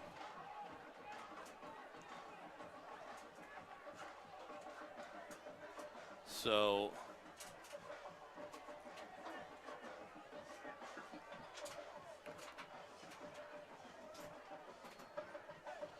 I missed something. You missed nothing. It's called a punt. Yeah, but I missed the punt. Yeah, Mayo kicked it. Miller fair caught it. Into the wind. Into the wind. It was a nice kick. Yeah. Got nice hang time on it, and the Titans were able to cover it and forced Miller into the fair catch at the 43-yard line. So 1st and 10 for the Eagles at the 43. The thing about it is, like we've talked about before, is at this point, they run the clock at 35 points, but they've only got 24, so you would still need another 2 scores. They could eventually get it, but by the time they do, we'll be well late into the fourth quarter. Right. We're just underway. We've played half a minute of the fourth quarter. Starting to see some different kids carrying the ball now. Yeah. 31, River Theron. So that was River Barron. Theron. Theron? Yeah, Theron. Therian. Therrien, apparently. So, not surprisingly, Van Dyne's still in at quarterback there, and on the carry again. He'll pick up 2 after the first gain was 6. So it'll be 3rd down, about 2 from there. Played about a minute of the fourth quarter, and like I said, we'll keep our eye on the other scores. River Theron is your ball carrier for the Eagles. That'll bring up 3rd down, 2 yards to go. I sent that. Very nice. 3rd down and 2, pistol formation, and back to throw. Van Dyne will let one go wide open. It is caught to the 5, to the end zone. Touchdown.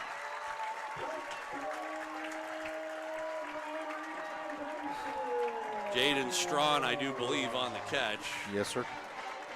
That's tired legs on defense. Yeah. Well, we talked about that. You just too many 3s and outs on your offense. Your defense is just going to get worn down. So that'll make it a 30-0 game after this extra point. And like I said, one more score would get the clock running, but at that point, it's really kind of a moot point. We are still early, though. It's not even 9 o'clock yet.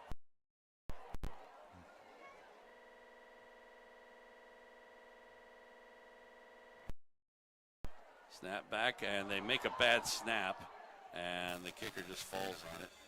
So we'll actually stay to nothing, or I'm sorry. Yeah, should be 30, right? 30-0. Right. Yeah, they had 24, so yeah, 30-0. Phew, you're scaring me. I thought my math was off. So we'll take a break and come back for the kickoff after this. 10:31 left to go, regulation time. Eagles on top 30-0 over the Titans. You're on Titan Football, a presentation of Backport Sports, Beck Bros Productions, and 810varsity.com. High school sports fans, Trent Green here, and when I want the latest scores and news, there's only one place I go, 810varsity.com. Live scores, features, brackets, and even watch games live on the laptop, phone, or mobile device. Watch the Lee Summit, Blue Springs, and Park Hill schools, Blue Valleys, Olathes, Rockhurst, Miege, Lansing. The list goes on into Missouri and Kansas. And playoff broadcasts too, plus top 25, awards, and more. Check it out now, Kansas City's home for high school sports, 810varsity.com.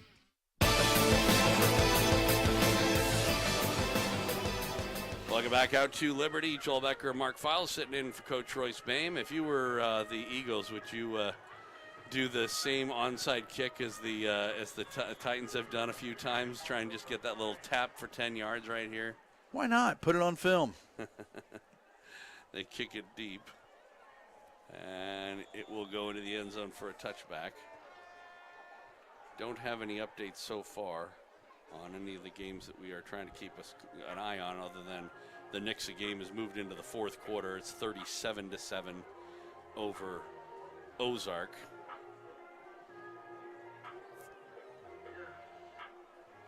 Still haven't seen any progression in the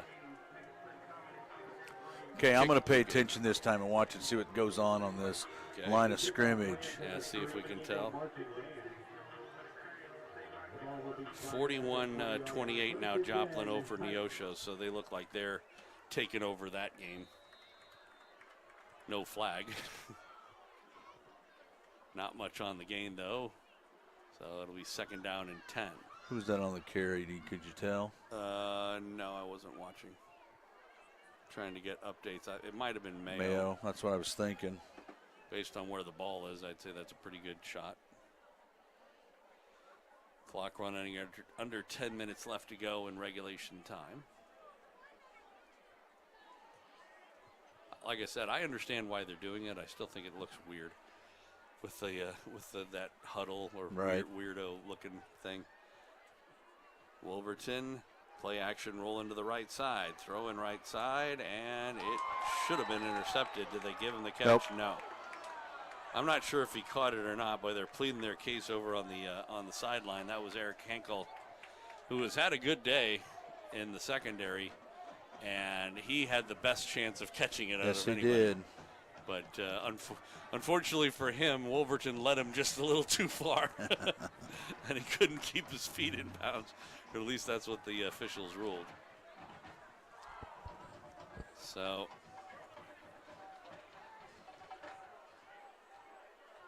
I do like the fact that they're letting him roll to the right side and getting a chance to throw it. they have been doing that all day today. Back to throw and throw a near side incomplete.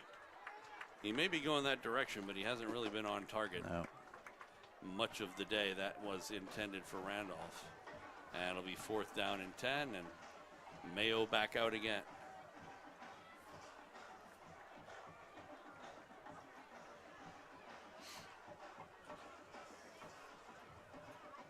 So it's a tough situation to try and think about what we want to root for here, because Lee Summit North could actually lose today, and you could say, well, maybe they'd be vulnerable in that first playoff game if we don't have to travel. Short kick by Mayo, and it takes a Eagle bounce. It's going to be inside the 30, about the 27, 28-yard line for the Eagles. There is a flag down. 7-yard punt, my friend. Was there contact on the kicker, though? Or was there a hold? I guess we'll wait and see. 7-yard punt into the wind. It's going to be windy the next 3 days, if you're wondering. Holding. I don't know what that didn't look like a holding, but maybe it was on the receiving team. So, I'm sorry, it was an 8-yard punt. Okay, but a 10-yard penalty at the end of it. So it'll take them all the way back to the Titan 38. They'll have to start. 9:28 left to go in regulation time. So it was after the change of possession, after the punt, or during the punt, I guess you could say. Placing the ball at the 38-yard line. 1st and 10, Eagle football. So on first down, Give trying to go right side, and this is once again that same guy, River Tarian, or whatever they're pronouncing it as. Theron. Senior Amari Adu.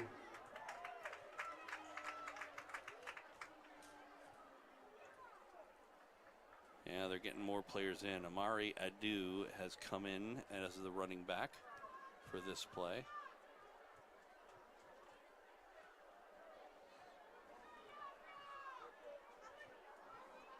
No gain on the last one. In the pistol formation. Van Dyne still at quarterback. I'm a little surprised they aren't getting the sophomore in. And Adu with some pretty good running up the middle. Gets across the 35 down to about the 33. It'll be a pickup of, say, 5, 3rd down and 5. Amari Adu is your ball carrier. So they've got a little sophomore quarterback who is listed as the backup. Got to bring up 3rd down. 6 yards to go. Name is Tillman Martin.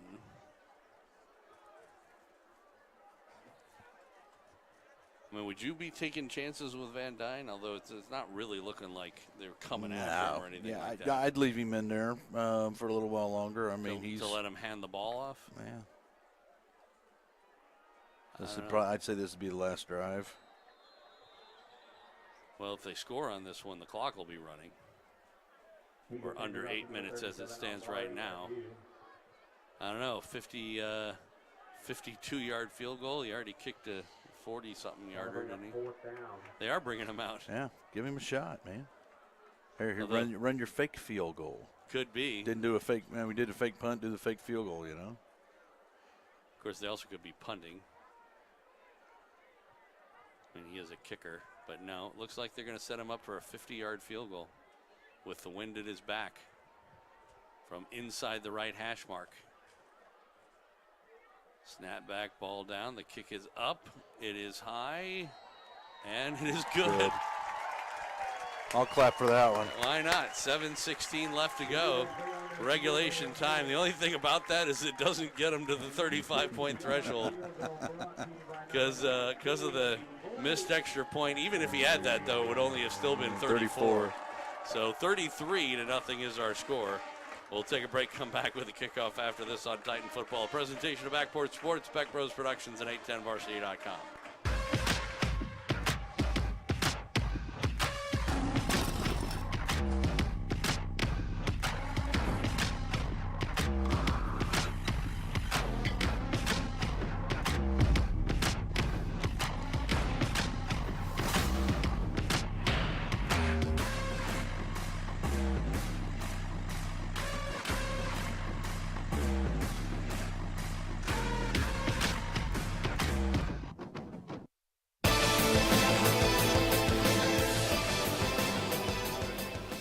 Oh, 48-28 out in the Joplin game. So, like I said, they've kind of taken over there. That is still a third quarter score. Hey, we got to throw a shout out to the czar, Chad Rader, 810varsity.com, and his manager of technology, Mr. Jim. Thanks for helping us out all year, getting this on the stream here. And we got one more game this year, and then we regroup, and we're getting close to 20, aren't we? Years, yeah. I think it'll be 19 next year. Touchback. So let's see if they got anything on Preps KC that's more recent. Here's what we ought to do. What's that? We ought to bring 38-14, Blue Springs South over Liberty. Wow. Here's what we ought to do. We ought to bring Coach Warner back and do a 3-man booth with you and the 2 coaches. You think you can get a word in edgewise? Not once the laundry starts hitting the field. Then we can give Coach Driscoll a microphone down on the sidelines and an earpiece. Report. Sideline report. By the way, that's a final now at Rockhurst. 41-0 was the final against Harmon, so they didn't put another point on for the whole. Way to go, Rockhurst! Nice job, Coach D and your staff, and for the players at Rockhurst. So toss sweep, but Tavian Sims nowhere to go as once again into the backfield. And so Melvin Laster just blew that play up.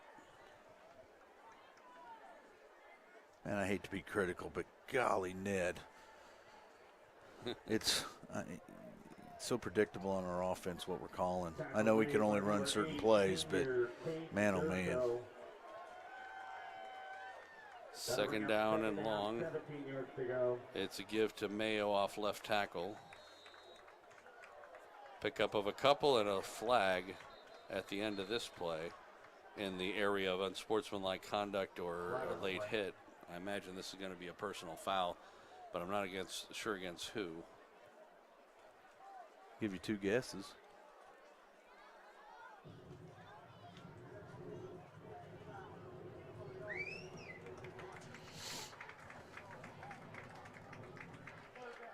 So it's just the personal foul. I didn't see him make the indication of any. Ready being gone? Yeah.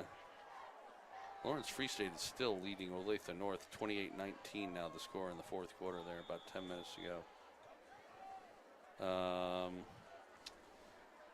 31-28 Lee Summit over Park Hill in the 3rd quarter. 23 yards to go. It's 3rd down. The only score that they should really be interested in, though, by the way, North has come back on Park Hill. Oh boy, nice run up the middle. It'll be close to a 1st down. Actually, I shouldn't say that. Close to the original line of scrimmage. On the run, was that Jackson Torrey? I believe it was. Yeah, to the 19. And we'll set up a 4th and 11 and another punt. So Lee Summit North 26-24 over Park Hill as they start the 4th quarter there. So they've come back a bit. And how about this? Starting the 4th quarter, Ray-Pec 41, Blue Springs 40. Punt was blocked. It did go forward. Somebody got a hand on it. Got to about the 31. So the Eagles will take it at the Titan 31. Man. So again, if Ray-Pec can hold on and end up beating Blue Springs, then we are guaranteed at that point that we would end up in a 6th spot and play either Kickapoo or Joplin. I mean, there's still more to go, but even if North loses, which again right now they're winning again, but even if they did come back and lose, I don't think that Kickapoo or Joplin can catch up to them. Joplin might be able to, I guess. Flag comes down on the 1st down play.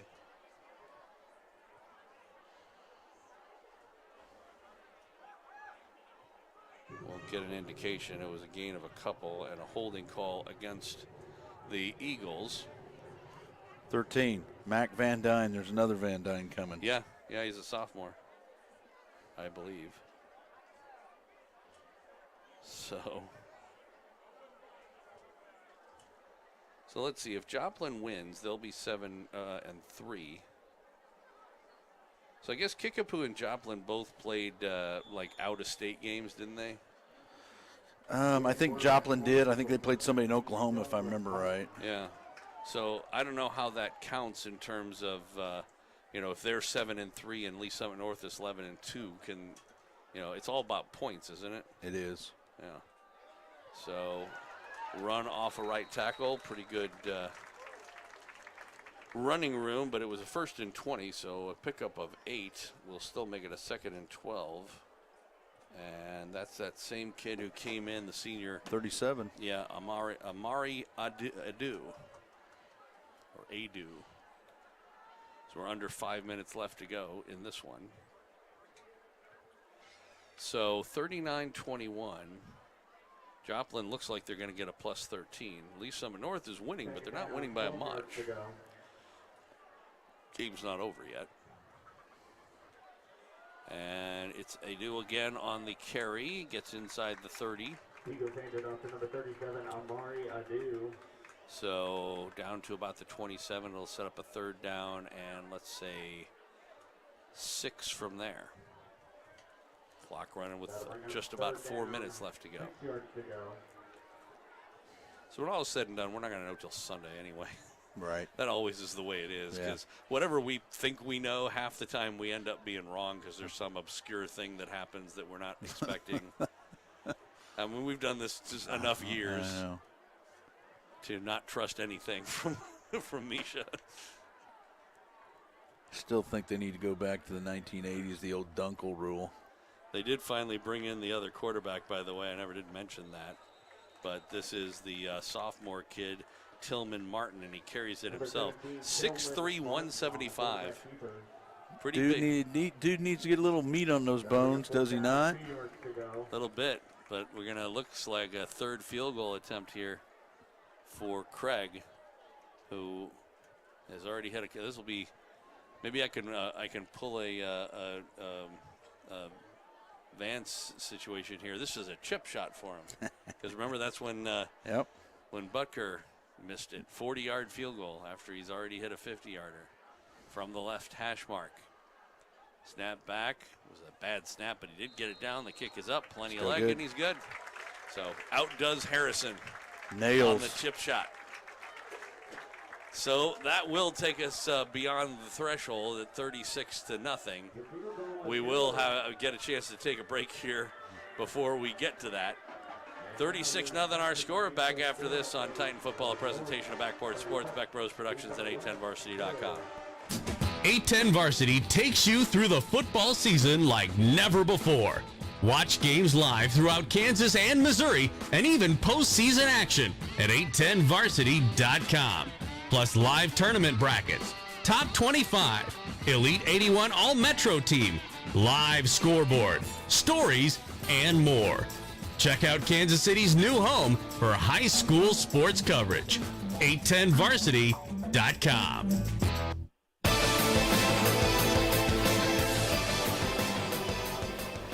Welcome back out to Liberty North. Joel Becker and Mark Files sitting in for Coach Royce Boehm. The Titans trailing the Eagles 36-0 with just under 3 minutes left to go. It's kind of interesting as we're trying to keep an eye on the other scores as we're going in. We have several different sources for scores, and some of them, it depends on the game. On some of them we're getting, quick updates, and on other ones we're not getting any. It's 48-35 now, Joplin over Neosho. Still says third quarter in that one as we get another touchback. Once things get going, they will have the running clock. So if you're the Titans, there's no drawback to throwing the ball here, even if it's incomplete. You can get the clock going anyway. Let's see if we got anything new from Kickapoo. No, it's still got a halftime score there for some reason. So nothing new there.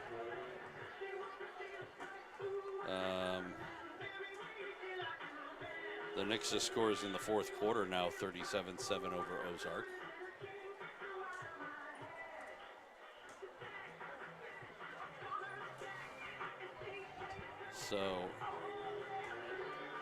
So the Preps KC is actually doing better than ScoreStream on the Blue Springs game, but not almost any of the other ones. Had 15 guys on the field to play defense. Well, no wonder they do so well. And pretty good running room as the Titans getting some of their twos in for this last series, one would think. Tyreek Woods on the carry. Picks up about 3. Clock is running with 2.5 minutes left to go. So we'll check the Preps KC scores and see if we get anything new there.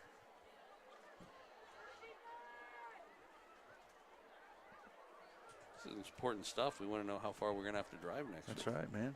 I got to know what's on the meal for the pregame meal. Got to get that taken care of. Have to turn to Taylor Files and have us get our set and get our meal scheduled.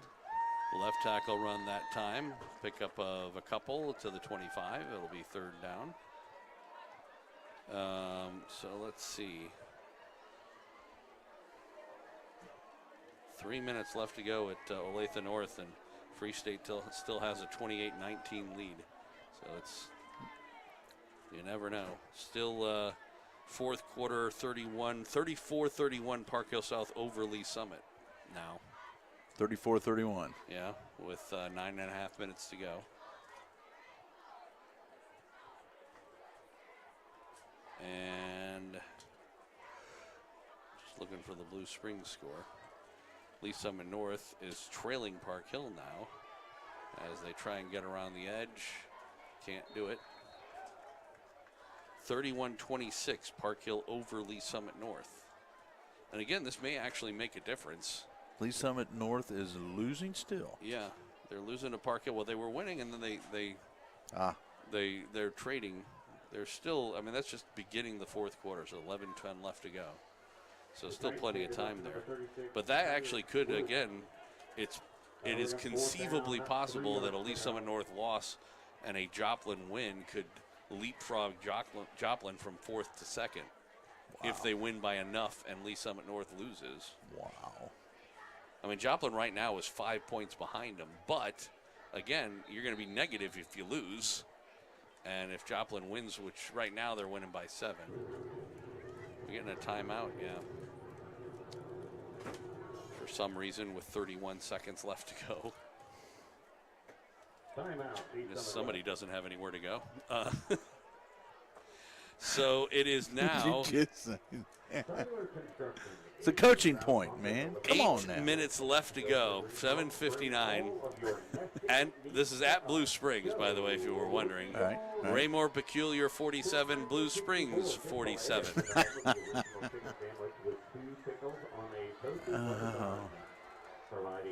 So, oh, man. It's been a while. This one has not been a wild and woolly game, but it's just been woolly. Yes, but they sure are having a lot of them aside from ours that may make a difference. And a run up the middle, and that'll be a first down, and could very well be the last play of the game. The Titans give it to number 36, Tyler Woods. So Woods again, padding a little stats. That might be the longest run from scrimmage. I think it was almost as many yards as we had in the whole first half. They might run one more play here. It looks like they're going to try. And they do. And Woods falls down.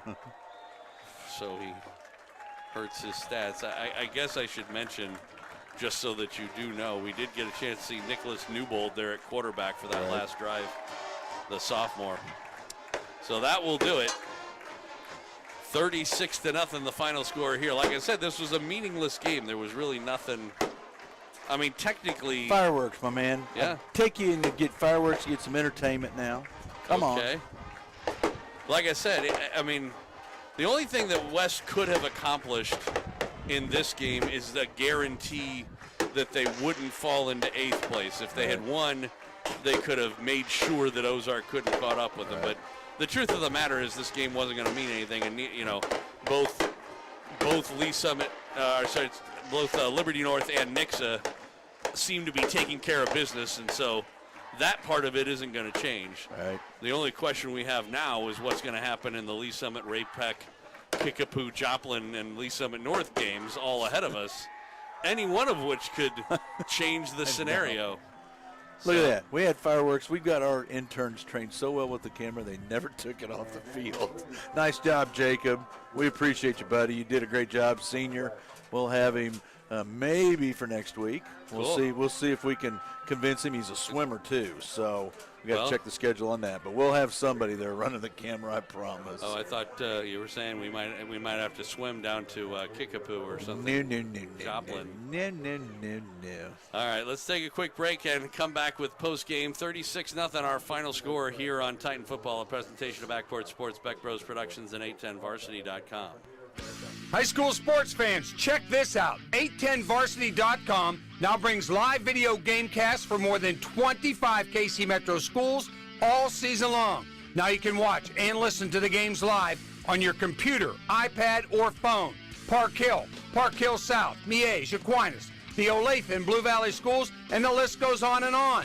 Plus, live scores, playoff brackets, rankings, and more. Get all the games live at 810varsity.com.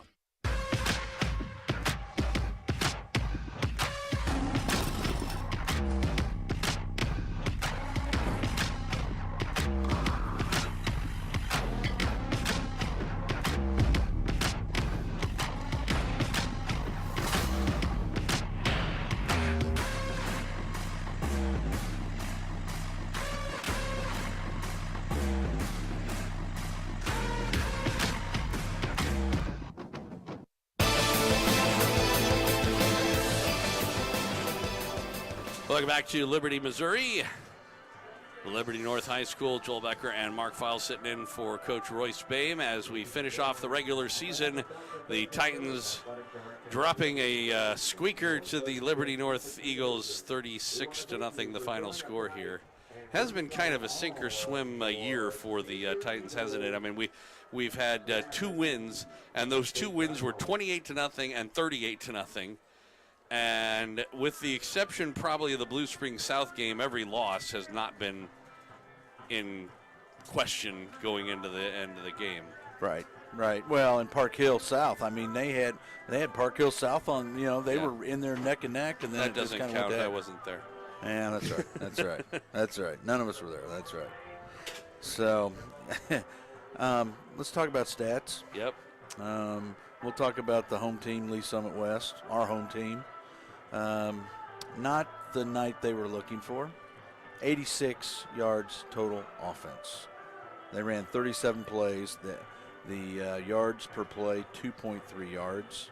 They had 15 yards passing, 2 of 12 through the air. They had 71 yards rushing on 25 attempts. 9 penalties for 75 yards, way too many penalties. The punt average really struggled because we were kicking in the wind, of course, half the game. So we got 9 punts for an average of 29.3 yards. Time of possession, 16 minutes and 50 seconds. 3 first downs all night, and they were 1 of 13 on third down conversions. For the Liberty North Eagles, 382 yards on offense, 58 plays, 6.6 yards per play. Had 176 yards through the air. Van Dyne was 13 of 18, averaged 13.5 yards per pass, and he had 3 touchdowns on the night. 206 yards on the ground on 40 attempts. They averaged 5.2 yards on the ground. 6 penalties, 60 yards. They did have the 1 turnover.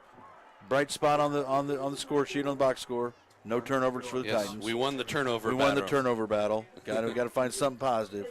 And then the time of possession, the Eagles had the ball for 30 minutes, 56 seconds. So 17 first downs. Wow. 7 of 14 on third down.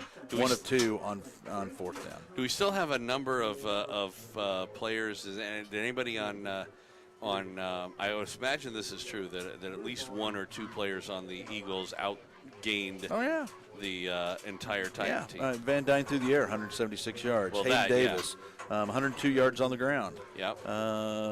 Individually running or catching, we had Ross had 83 yards on 3 catches. Keelan Smith had 46 yards. I mean, he had 6 receptions, but I sure thought he had a lot more yards than that. But he had a big night as well. He could have if that one that they called out of bounds wasn't out of bounds. Right. So score-wise, I do have a final for you in the Nixa Ozark game, which is 51-7. So the good news is there's no way we could finish lower than 7th. The problem is that we don't really know what that means. That does guarantee that Nixa will be the first seed, I do believe, because even though there was only, a very small fraction of a point differential between Lee Summit North and Nixa, since they won plus 13, I don't see any way that Lee Summit North can catch them, because the strength of schedule is already figured in from what I've been told. Right. So the only thing that will change is point differential, and so plus 15 is the most you can have. So even if Lee Summit North comes back and wins plus 13, I should say, they can't catch them. They will be short by 0.12 points. So at any rate, 0.12 of a point. But right now, they're not in that position anyway. The other scores that I do have, Joplin did jump out again ahead of Neosha. It's now 61-35 in the fourth quarter. There you go. That one, you would assume that Joplin's going to win that game with a plus 13. And Kickapoo this is now a final. Just came in. Kickapoo beats Bolivar 12-7, but that means they only won plus 5. And so that should give Joplin ahead of Kickapoo and mean that we're probably going to go to Joplin. But we'll see, because there was only 1 point between them. Right. And if Kickapoo won, so they'll be 7-2. Joplin won, they're 7-2, but Joplin won it plus. I don't think it's technically a final yet. It's in the fourth quarter in the Joplin-Neosha game, but I don't see any way for Neosha to come back and make it even that close. Right. Because, they're up by, 30 points at this point. Sure.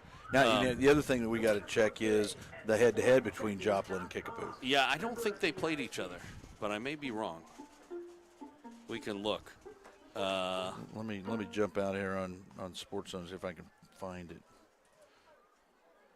Yeah, it's there somewhere, but because I was looking at it earlier. You can pull it up on the Misha site too, right? Yeah, I looked. Last time I looked it up, I think I looked it up on Max Preps. It was a lot easier to find there. But at any rate, but the other more important scores for us also are the other Kansas City area scores. Right. And so here's the latest, once I can get it to pull up here.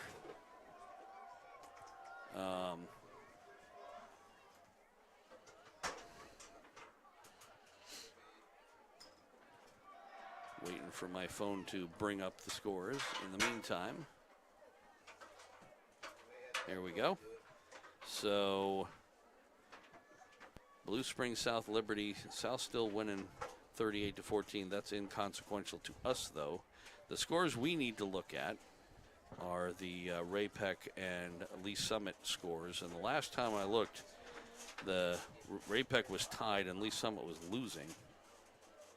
And it is about 3.5 minutes left to go in the fourth quarter. Park Hill South has a 9-point lead at 40-31 over Lee Summit.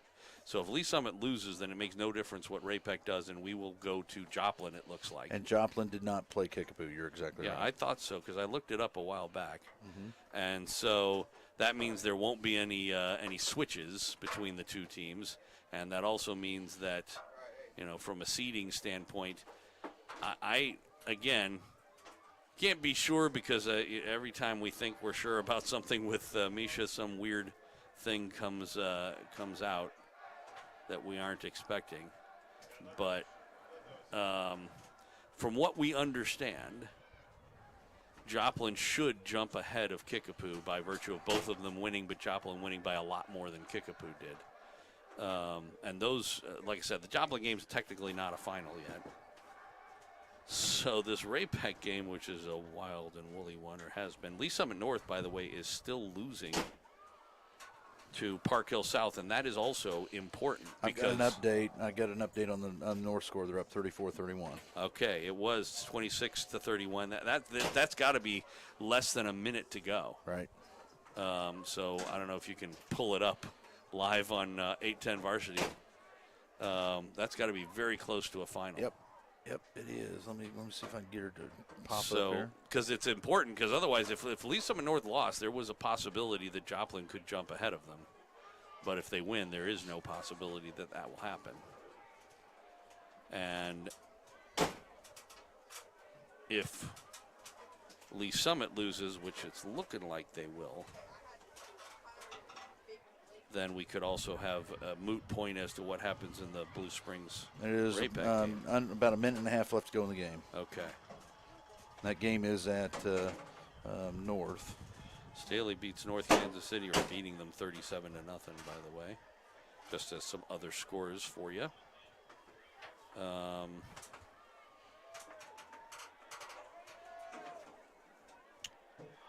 So we'll know for sure by Sunday. For those of you trying to keep up with things, Lawrence beats Shawnee Mission West 56-20 was the final there. And I don't know if it's a Blue Springs is up on Ray-Pec right now, 53-48, with 4:50 left to go, which must mean, by the way, that that when I gave you that 47 all score, it must have been they were waiting for an extra point at the time that happened. And so Ray-Pec was up 48-47, but then Blue Springs scored a touchdown, and either they're waiting for their extra point or they missed it. Yep. So it's a 5-point lead. They probably went for 2 and missed it. So a 5-point lead for Blue Springs with about 5 minutes left to go in that one, or at least the last time we looked. It's like a minute 27 to play. And I Parkell's assume, driving. yeah, that they've got the ball. Yep. I wonder how many timeouts they got. So,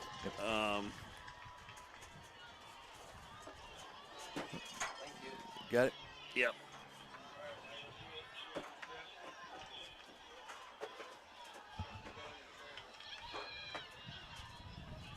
So we'll see whether or not the Broncos defense can hang on. But like I said, I'm still not sure because, again, the worst that Lee Summit North can be is 7-2. Right. And Joplin will be 7-3. But if they strength have of schedule, yeah, is but put well, it's North not the strength. place. It's not. Yeah, but I mean, even though their winning percentage is higher, the first tiebreaker, I don't think winning percentage makes any difference. Yeah. I think it's all about how many points you have. Right. And so Joplin got the plus 13. If North loses, they will be behind them in points, I think.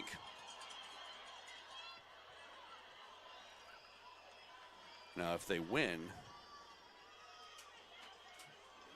although, again, I don't know how any of this stuff works. I don't either. When it comes to all that point stuff. So, I don't know. Maybe it's better we don't speculate. So, keep up to date if you like when we get off the air here. Either way, we'll be on one more time. That's what I was going to say. It's looking very strongly like we're going to be traveling somewhere far away. Right. But, I don't know. I can think of worse things to do. Yes. On Friday night, next Friday. That's it's right. probably going to be a lot chillier. Yeah. It's supposed to cool down. Yeah.